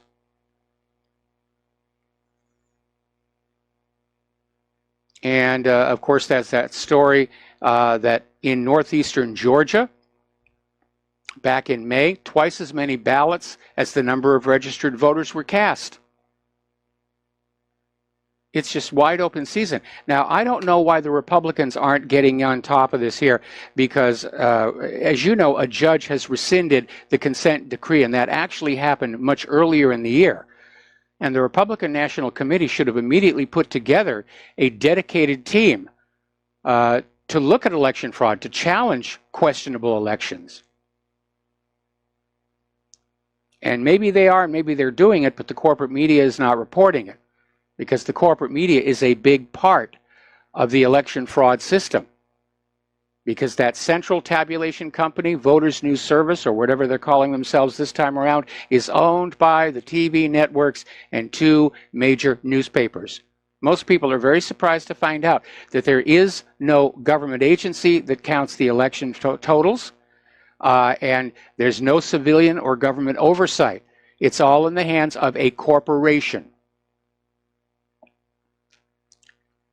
Now, as you know, over the weekend, Antifa was rioting in several cities for the 1-year anniversary of Charlottesville, and they got very violent. They were out there in their masks and doing things. They still don't want to be photographed. They were covering camera lenses and cutting cords to TV cameras.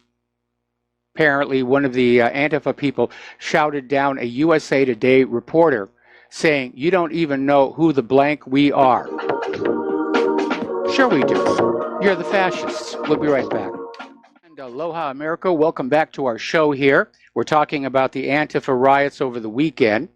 And NBC, interestingly enough, had one of their reporters and crew assaulted by Antifa in Charlottesville, and decided they weren't going to run the story because they're trying to portray Antifa in a positive light, as being the anti-fascist and standing up, against the Trump supporters, who are all presumably bad people.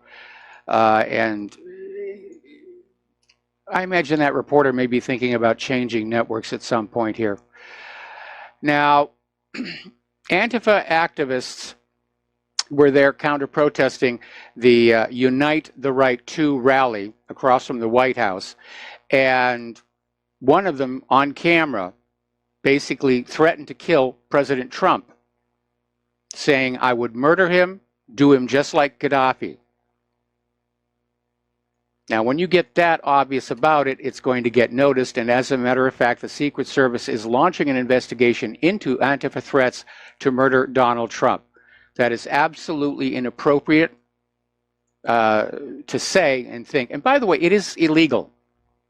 There's actually specifically a crime that if you merely threaten the life of the president, that can get you tossed in prison. It's very, very serious business. And again, this kind of rhetoric sends a signal. Antifa does not really have any platform other than screaming, we're opposed to fascists, and all the white people and all the conservatives are the fascists, which is odd because it's Antifa that is engaging in fascistic-like tactics here. And apparently another article with photos shows Antifa calling for the removal of Trump and the complete overthrow of the U.S. government. And I think that has crossed a line. And I think because Antifa is associated with the Democratic Party, that's going to really affect a lot of voters come November. And maybe the Democrats don't care. They've got legions of illegal immigrants all set to vote. We already know there's massive election fraud taking place, so maybe they don't really care here. One of the signs out there in front of Washington, the White House, was openly calling for people to be shot. You know, if you disagree with Antifa, Antifa wants to shoot you. And they have crossed the line. Even Vox can't defend them any longer. And Vox was actually reporting, saying that Antifa says it fights fascists and neo-Nazis, but this weekend, members attacked cops and journalists. So they did cross a line. They're out of control. They really, really are here. Now, needless to say, this is the 1-year anniversary of Charlottesville, and U.S. politicians couldn't resist the opportunity to claim that what happened in Charlottesville a year ago was somehow Russia's fault. Ooh, Russia did this. Representative Tom Garrett, the U.S. lawmaker from the Republican Party, told CNN that had to do with Russian interference, fomenting the flames of what happened in Charlottesville. We'll be right back with hour number 3. And aloha, America. Welcome back to the show here, hour number 3. And we're going to take a phone call from Terry in California. Aloha, Terry. Welcome to the show. What's on your mind? Hey, Mike. James Corbett cited a survey that said only 9% of the Americans are in favor of war with Iran. Yep. And 37% are dead set against it. And with that in mind, he was mentioning, I agree with him, that it sets us up for a false flag, possibly in the Straits of Hormuz, to try to change the attitude of Americans about going to war with Iran. Well, that may be another reason why they're trying to shut down the independent media, because every time there's a false flag, we rip it apart. Well, I would think Americans are should be getting wise to false flags by now, because all the shooter false flags, they didn't amount to any movement to take away all the guns, So hopefully people are getting wise to that stuff. They saw what happened in Iraq with the weapons of mass destruction. And I don't think they want to be fooled again. No. Fool me once, shame on you. Fool me twice, shame on me. Right. And the other thing I wanted to mention was... is we were talking to Peter the other day, and he talked about his command and general staff study, and just the west side of the west side of the Straits of Hormuz in there would take 3 divisions And that's the whole active Marine Corps. Yes. I mean, there's only 3 divisions on active duty in the Marine Corps, and that's the whole thing. It would take just for that west side of the Straits of Hormuz. So I don't think the generals are going to, permit us going in and doing that. And, I was an aviator in the military, and, I dropped my share of, some Mark 82s. But I would not be opposed to Russia coming in and put S-400s in there. That doesn't sound very good, but my motivation for saying that is it would be a deterrent. It would be deterrent against airstrikes going in and a deterrent against a war in general. I agree with you. I absolutely agree with you. I'm sure that Russia understands that if the wars get going any more momentum, it could spin out of control, and we could have the whole world at war, and inevitably it's going to go nuclear, because I don't think the United States can win a conventional war against Russia and China. And on the day when our government realizes that, that's when they're going to start turning those little brass keys in the silos. Yeah, and somehow the the neocons think that they're going to be immune from this. I just don't understand that logic. Well, they've all got their bunkers. I mean, the government has been real good at building all kinds of underground bunkers for themselves and their buddies. They've reactivated the Greenbrier. They've got Mount Weather. They've got that other resort out there where the Supreme Court justices go. And so they think that if it does get out of hand, they're just going to go on down and then come on back up. 6 months later, the world will have a much smaller population, and everything will just be hunky-dory, and they'll just start business up as usual. But it's a pipe dream. Naive. Yeah, when they come back up, they might get a rude awakening about reality, because nothing's going to be here. I mean, good luck starting it over, Yeah, well, I'm sure they're going to have all kinds of seeds down there with them, but it is going to take a while.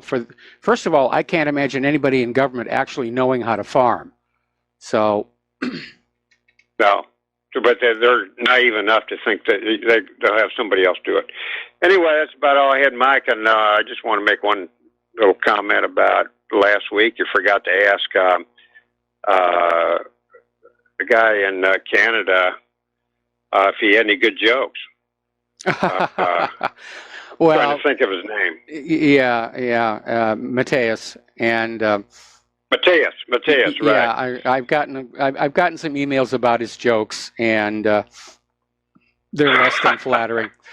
Anyway, listen, Terry, we're going to let you go. Yeah. And we're going to switch over to Mark in North Carolina. Aloha, Mark. Welcome to the show. What's on your mind?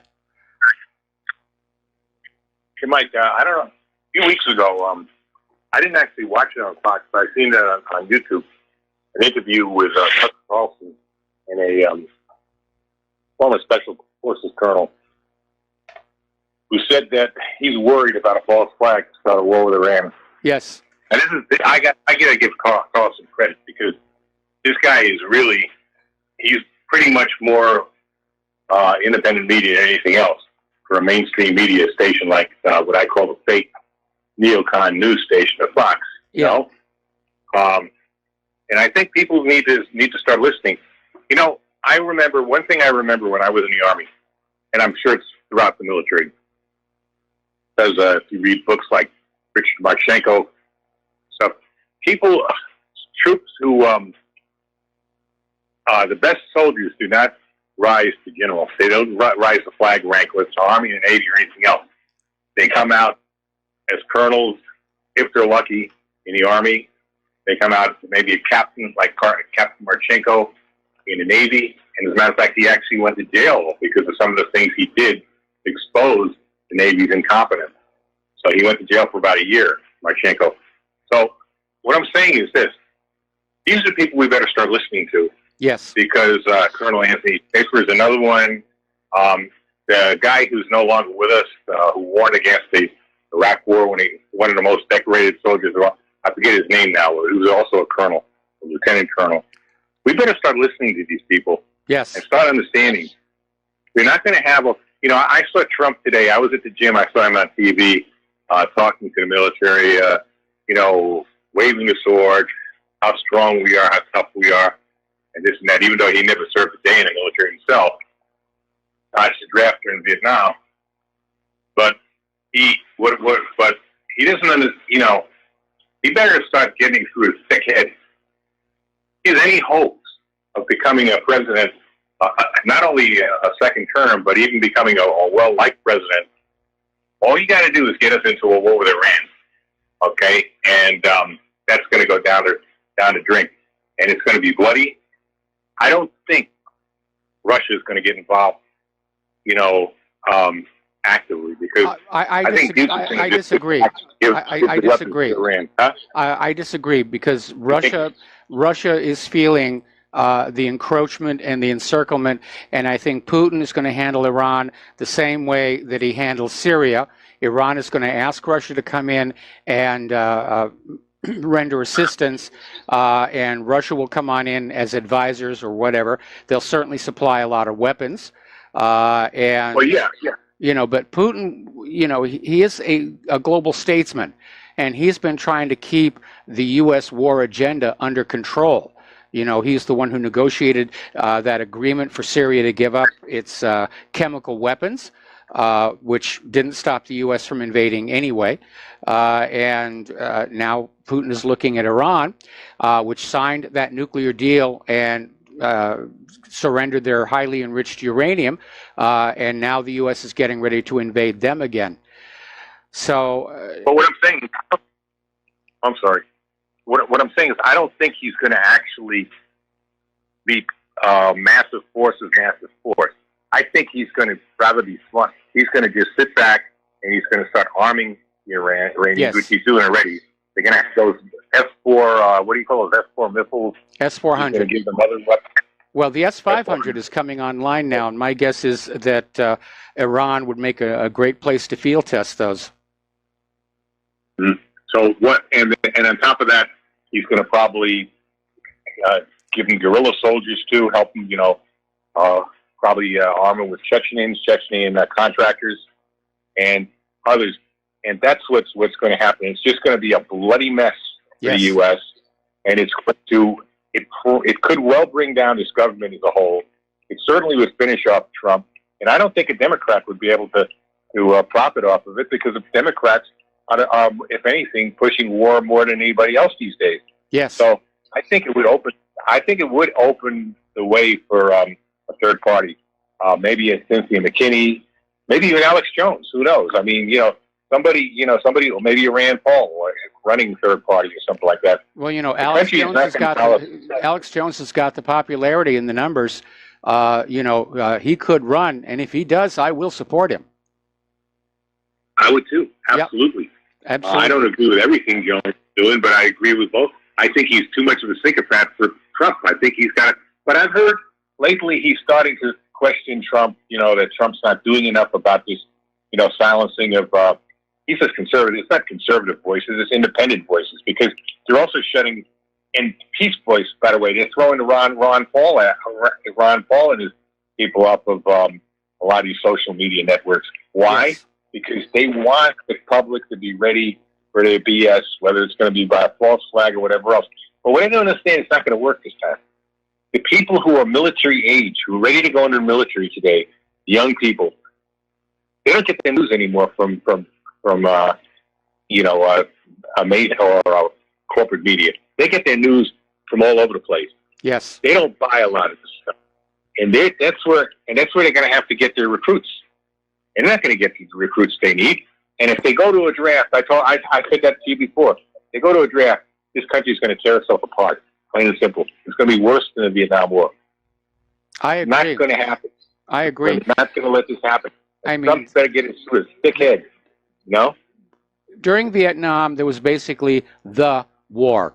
But in the current situation, we have all these wars all over the place. 7 officially acknowledged wars. Iran would be number 8.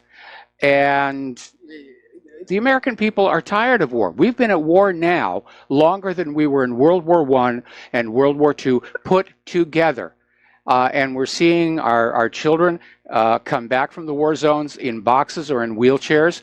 We're watching all of this money just flowing out of our pockets to feed all this death and destruction, while our country's infrastructure is just rotting away.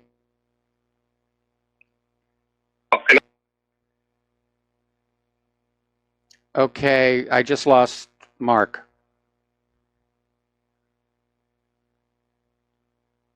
Oh, there you are. Going to war for Israel, okay? But Okay, I don't know if it's... I think I lost you, man. No, can you hear me now? Yeah, I hear you now. Okay, yeah, Twitch is acting twitchy. Yeah, I can hear you now. Twitch has been cutting in and out. I don't know if it's internet problems or what's going on, but apparently our connection's bogging down. Yeah. All right, so maybe anyway. the deep state is listening in here like hearing. All right, well, listen, Mark, I'm going to let you go here, and we're going to do a shout-out to our on-air affiliates rejoining our network right now. Getting on back to local politics here, right here in Hawaii, Democratic State Representative Matt Lopresti was caught stealing his opponent's campaign handout off a person's door. He was caught on the home security video, and he's basically running for the seat vacated by Will Espero, who's running for lieutenant governor. And Matt has already publicly apologized, but we see a lot of this in campaigns. Remember in 2016, the Democrats were just running all over the place, stealing Trump signs left and right.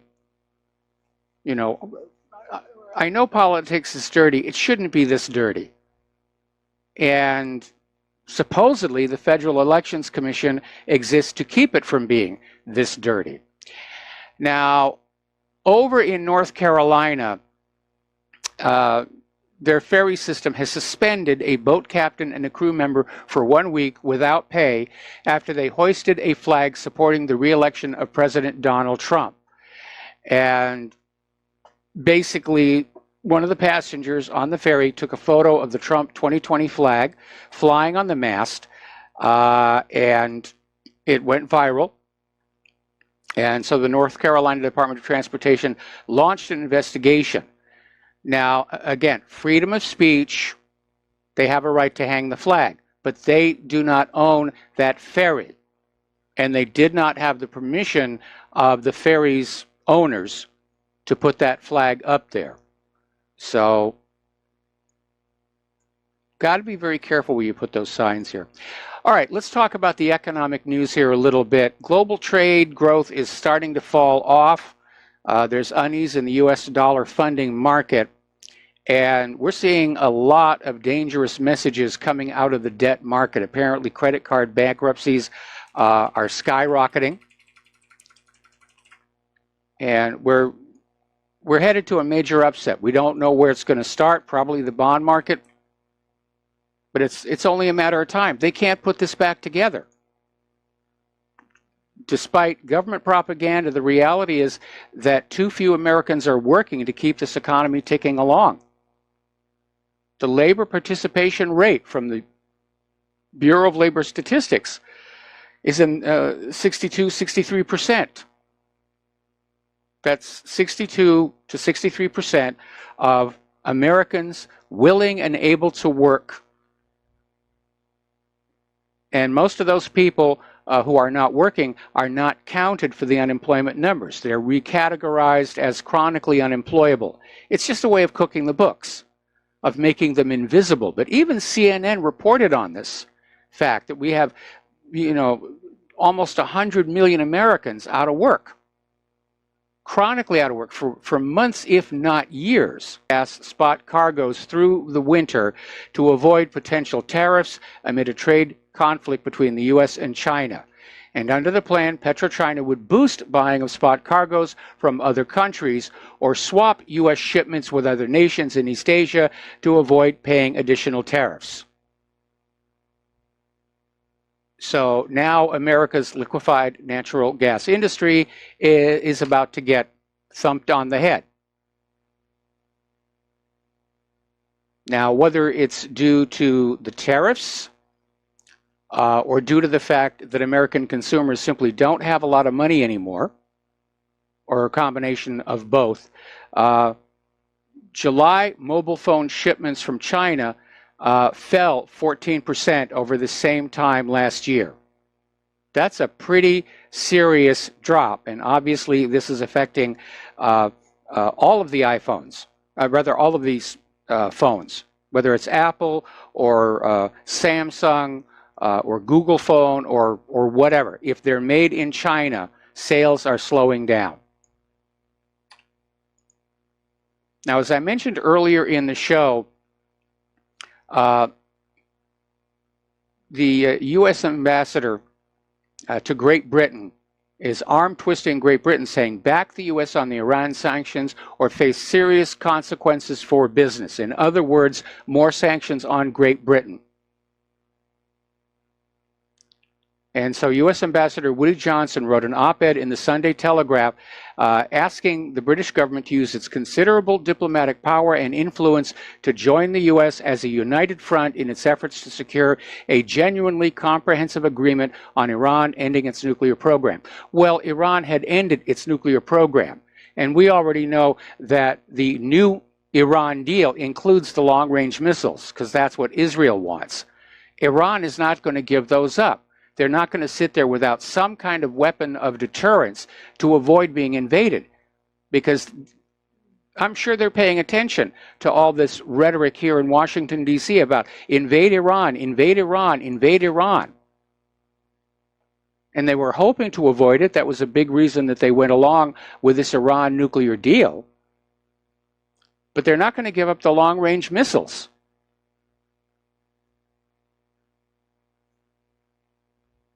They need to have a deterrence, a deterrent.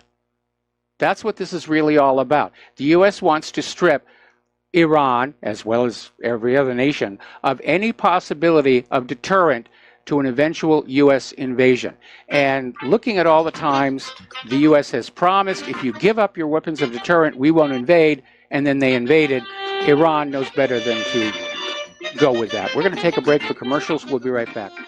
Aloha, America. Welcome back to our show here, and we're going to take a phone call from Tom in Florida. Aloha, Tom. Welcome to the show. What's on your mind? Aloha, Michael. Good day. Yeah, Michael, what's on my mind is what's going on in Chicago. They keep talking now. There was 30 shootings over the weekend, this weekend, but they never say what's going on during the weekday from Monday to Thursday. So how many murders are going on in those days? And we're talking about Chicago here. What the insanity is that all the big cities, this isn't happening in all the cities, but Chicago just happens to be off the charts. But I am from Chicago originally. I was raised there as a young boy. And it used to be a beautiful city. It's still a beautiful city, but unfortunately, South Side is like worse than the gangster areas with Al Capone. Mm-hmm. I mean, this is way worse than what's going on in the Roaring '20s. You got these monsters over there running around. Trump needs to send in the National Guard, Michael. He absolutely needs to send in the National Guard, send a message to the rest of the country, and these Antifa jerks that keep running around. They keep doing their nonsense, what they call the police of Washington. He needs to send the National Guard out instead. Well, let's get this straightened out here, because, you know, and it's insanity. And another thing that's really bugging me, you know, Sam Rose is taping Donald Trump in the White House. And what about this Chinese guy that was listening on Fine?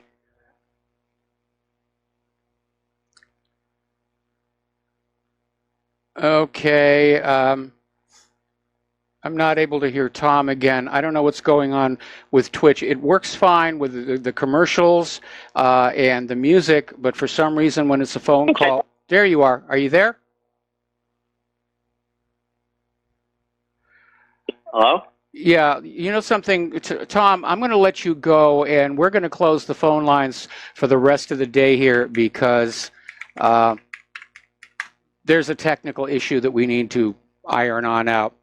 All right, getting on back to the economic news. Iran is basically making its oil and gas economically attractive. And they're promising steep discounts to countries that buy oil and gas from them. mostly to countries in Asia who are already not inclined to go along with the U.S. sanctions. So again, the world just has had enough of Washington, D.C.'s bullying and the sanctions. Germany's economic minister is calling on Europe to defy Trump's Iran sanctions. Minister Peter Altmaier lashed out at the Trump administration in response to Washington's ultimatum to cut all economic ties with Iran following the U.S. pullout of the 2015 brokered Iran nuclear deal. And Altmaier told the Bild newspaper on Saturday, Germany should be assertive and defiant in the face of American sanctions by actually investing more in Iran. He said, we don't let Washington dictate their will on trade relations with other nations. So the world is starting to pull away from the United States. And as I said, the non-victory in Syria is already having geopolitical repercussions. The United States is not seen as invincible any longer. And all these sanctions are doing is isolating the United States politically and economically here. Okay, and as you know, BRICS recently had a summit in Johannesburg, and basically a key takeaway from that is BRICS strongly condemns unilateralism and protectionism, a not very subtle dig at the Trump administration. And their declaration, the Johannesburg Declaration, is unmistakable. We recognize that the multilateral trading system is facing unprecedented challenges. We underscore the importance of an open world economy. Well, they're going to get it. There is no way that the United States is going to drag the entire world back to Bretton Woods, even though that is clearly the objective. Get the world back to being dependent on the U.S. dollar for cross-border trade and banking, off of which the U.S. makes a profit. But the world doesn't want to do that, and we're seeing these parallel systems being set up to run right along the U.S.-dominated SWIFT. There's BRICS itself, there's the Shanghai Cooperation Organization, there's the Asian Infrastructure Investment Bank. The world is learning how to get along without the United States of America. And it's because of these harsh economic policies of the United States, this attempt to drag the world back to hegemonic domination of the US dollar. And the global economy is reorganizing itself into a whole new form that will have this dark hole in the middle where the US dollar used to be. That's how this is going to end up. The US cannot wage war against the entire planet. And the rest of the world knows it. Now, the US still has its ace in the hole, the nuclear weapons and the threat to use them.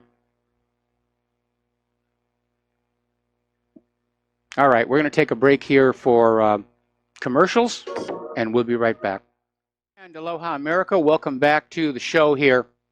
Now, Russia's getting ready to dump more U.S. treasuries in a retaliation against the sanctions. Were established to benefit the American people. Okay, and there we are. They're going to dump more U.S. treasuries in retaliation against the sanctions. And the Russian finance minister is saying they may abandon the dollar in oil trade as it has become too risky. So already we're seeing the repercussions of this sanctions war.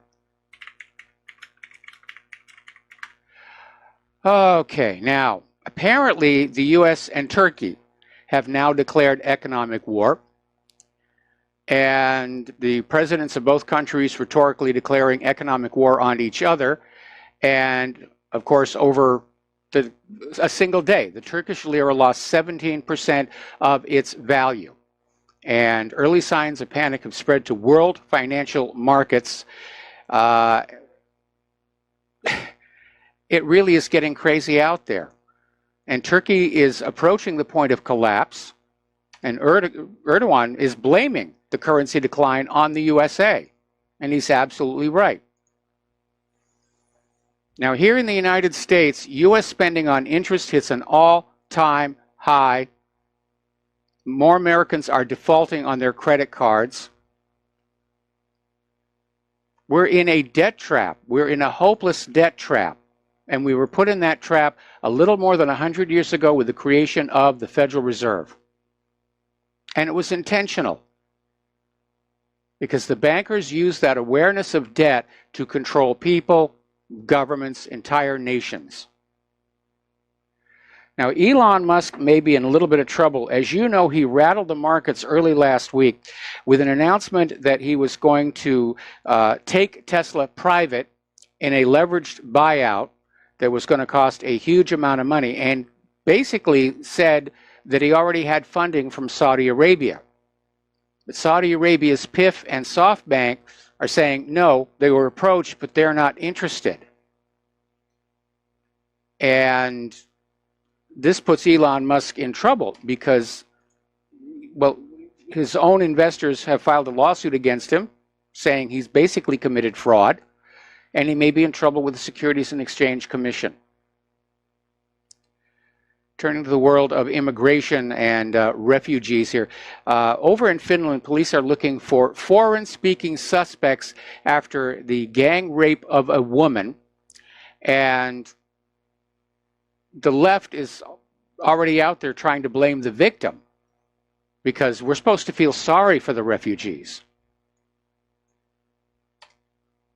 It really is getting ridiculous and out of hand with all this stuff.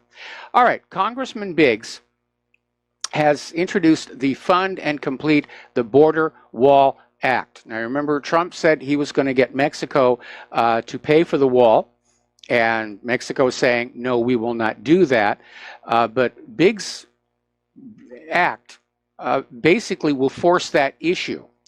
And what it does is it penalizes foreign aid to Mexico and other countries from which illegals are coming by $2,000 for every illegal alien that is apprehended. And the held back funds are redirected to the Border Wall Fund. One of the other aspects of this act is that all money transfers to receivers outside the United States from the illegals are charged an added fee that goes to the Border Wall Fund. So they're finally starting to get that thing done. Now, Friday night, there was an interesting incident up in Washington State. Richard Russell, a 29-year-old Horizon Air employee, basically hijacked an airplane, 76 plane, was completely empty at the time, was in a maintenance area of the Seattle-Tacoma International Airport in Washington, which locals refer to as SeaTac. And he then flew the aircraft on a 90-minute joyride before crashing it into a remote island. And experts are saying, how could this baggage handler hijack the empty aircraft? Well, it turns out the large commercial passenger jets don't have keys, which was a surprise to me, because when I took flying lessons, all those many years ago, the small aircraft had keys. You had to put in the key and turn it on to get the aircraft up and running. But apparently the large aircraft are considered immune from that sort of thing. Well, they certainly learned a lesson on that one. Now, if they're all closed up, it takes a key to get in there. But if the hatches are already open, or if they're not locked, and you can get into the cockpit, and the cockpit doors have keys and locks on them because of the potential for hijacking. But apparently it was in the maintenance area, and he just walked into this area and grabbed the plane and took off. Now, in the transcripts of the communication with the tower, where they're trying to basically talk him into landing the airplane again, it turns out this guy flew a lot of flight simulators. And obviously he knew enough about the aircraft to get this twin-engine turboprop off the ground and up in the air, gear up, and basically flew it rather adventurously, at one point doing a loop-the-loop.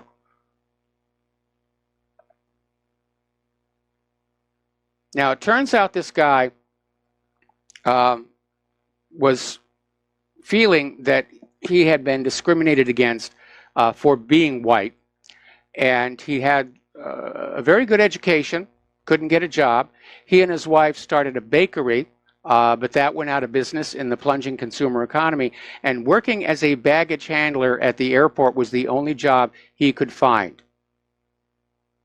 And so I guess he just snapped and he grabbed the airplane and he flew around until he was on the edge of running out of fuel, and then he augured into this sparsely populated island. Nobody else was hurt but him. And of course, he died instantly.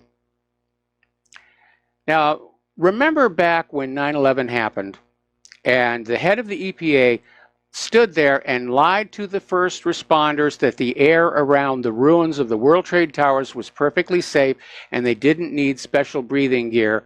And a lot of people, well, a lot of those first responders, most of them, came down with very serious permanent illness like mesothelioma from all the asbestos that was in that building. Well, somebody has done a study of where else that dust went and who else got sick. And it's now estimated that 10,000 New Yorkers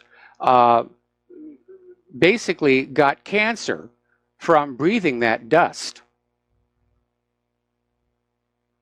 In fact, the exact number they found was 9,795 first responders and other New Yorkers with cancers deemed 9/11 related.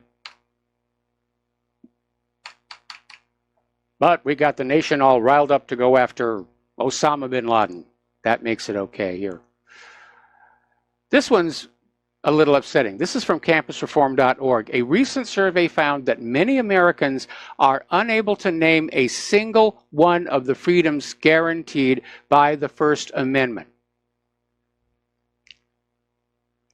And there are, of course, 5 freedoms guaranteed by the First Amendment.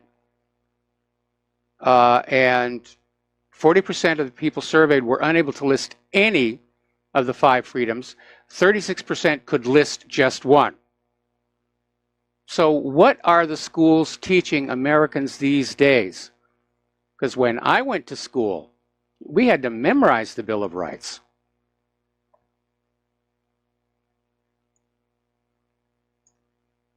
Schools today are failing the younger generation.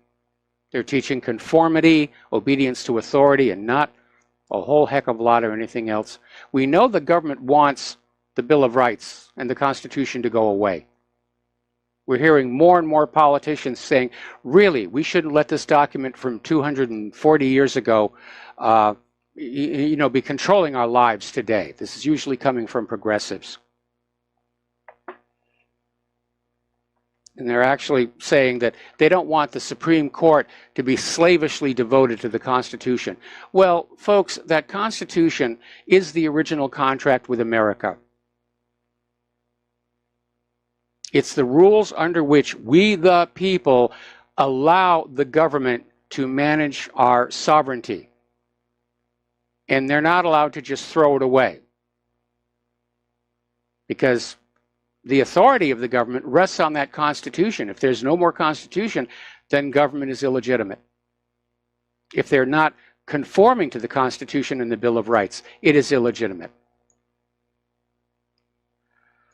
Now, the other day we were talking about this piece that came on out in the corporate media chastising the state of New Hampshire for having too many white people.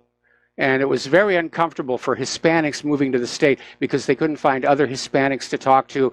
And New Hampshire people, by and large, don't speak Spanish. Oh, woe was us, woe was us, woe was us.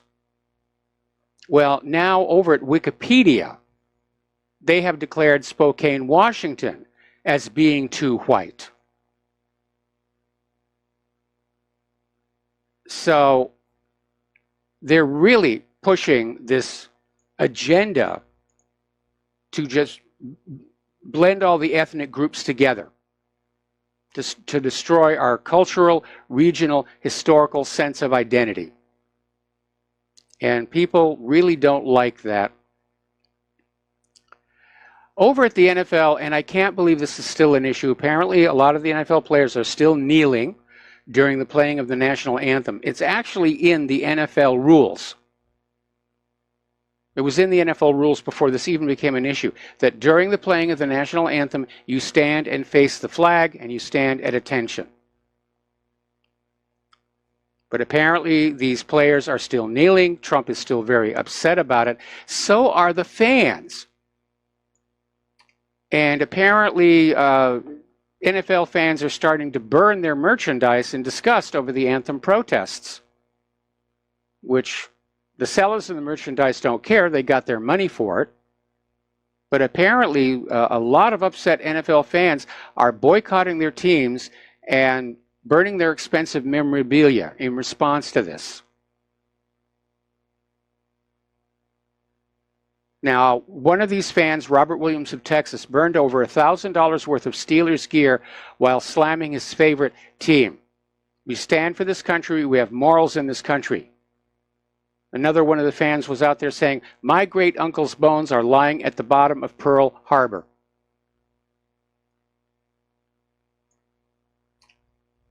It's gone on way, way too long. All right, so we're going to finish up the show talking about what's going on with the deplatforming of InfoWars, Alex Jones, and the blacklisting of conservatives or independent thinkers is basically what it is. Vimeo has now joined Facebook, Apple, YouTube, and the other tech giants in banning InfoWars, Alex Jones from its platform.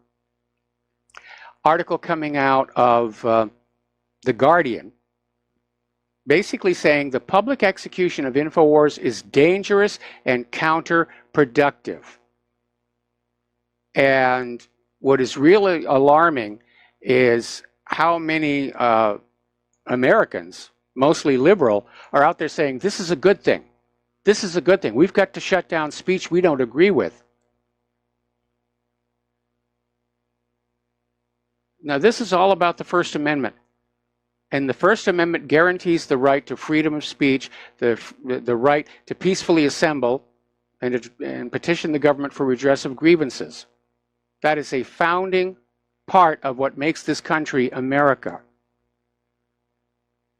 And it's very alarming how many liberals just want to throw that away. Want to take the Bill of Rights and throw it in the shredder. Don't like the Second Amendment, we're going to get rid of it. Don't like the Fourth Amendment, get rid of it. Don't like the First Amendment, we're going to get rid of it.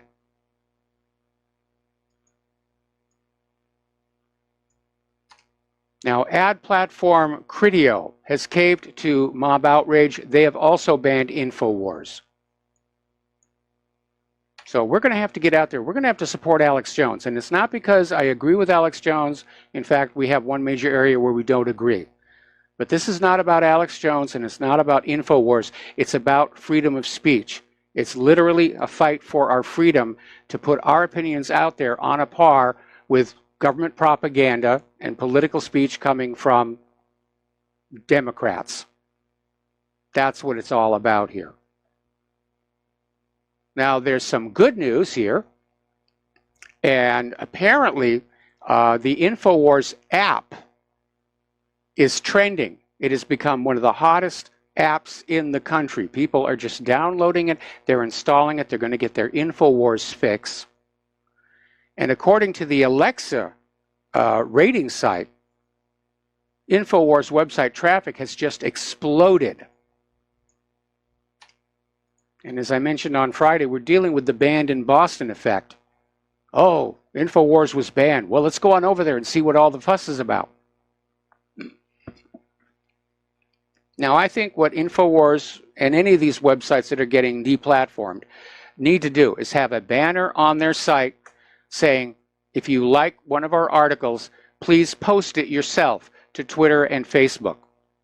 Because Twitter and Facebook can't just start deleting posts and tweets by everybody. People will quit using those platforms that much faster if they can't express what they want to express. Facebook is out there bragging that they can change any public opinion. This appeared in Zero Hedge.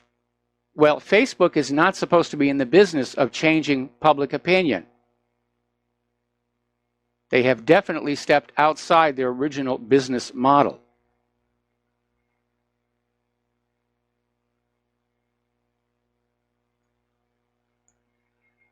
And I don't understand why Trump isn't stepping into this.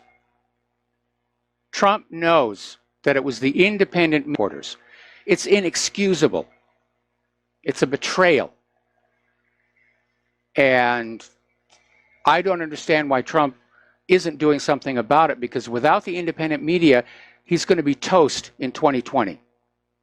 We're going to take a break for commercials. We'll be back with the last segment of our program today after these few words. And aloha, America. Welcome back to our show here. Last segment of our program today. We're talking about computers. And apparently, cyber criminals are using Facebook's Messenger to trick people into opening malicious links that harvest their personal data. This is a warning coming from the FBI. And apparently, the message tries to trick you into opening a malicious URL that harvests your personal data and login credentials for social networks.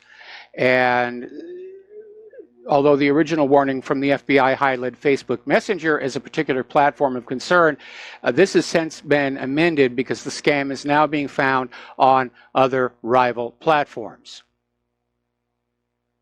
Now, it's unclear how many people have been hit by this scam or how exactly cyber criminals are generating their revenue. Well, my guess is they're simply selling these credentials on the dark web. There's another report that's come on out. This is in the Daily Mail, and it concerns fax machines. Apparently, fax machines are, or at least this is the claim. I'm not sure I buy this one, but apparently experts are saying that somebody could fax a piece of paper with some white and black dots representing malicious code to your fax machine, and it would be uploaded to the fax machine's memory, at which point it would activate and go out across the net, the local net, and attack your computers. The reason I have a problem with this one is the aliasing issue. Fax machines, especially older ones, the type doesn't come through all that clear, and very often you can see the scan lines. The second issue is, how does data being held in the memory of a fax machine somehow get the signal to execute? So this warning is coming from Checkpoint, which is a cybersecurity firm in Israel. And I don't know, maybe they're trying to get people to buy new fax machines or something. All righty. Apparently, the federal government is spying on federal staffers. Several federal agencies have purchased an advanced software application that allows administrators to see every single action, item, mouse click, and more performed on their employees' computers. And some say it's being implemented to end whistleblowing. Now, there is a witch hunt going on targeting anyone accused of leaking documents, and the U.S. federal government has been linked to a massive acquisition of spyware that allows the higher-ups to get a hold of essentially any communique and comment made by its employees on any electronic device. Well, I got to tell you, not that the U.S. federal government would ever offer me a job, but I would turn them down. And again, it's not because I'm doing anything wrong. I'm just a very private person. I don't like those data collection cards. I don't like my information getting on out there to the telemarketers who are all ignoring the do not call list here. Now, here's a warning sign here. A month before the election, Sweden's leftist government obtains the right to silence their critics on Facebook. And you can just bet that's going to show up here in the United States. All right, there's the music time for me to get on out of here and get on up to the Jim Goddard Show. Stay tuned for John Stedmiller. I'm sure he's got a lot of interesting things to share with you. Please take what you learn here and share it with everybody that you know. Use email, face-to-face, and this is a fight to get the truth out against the tsunami of corporate and government lies. We'll be back tomorrow. Aloha, America.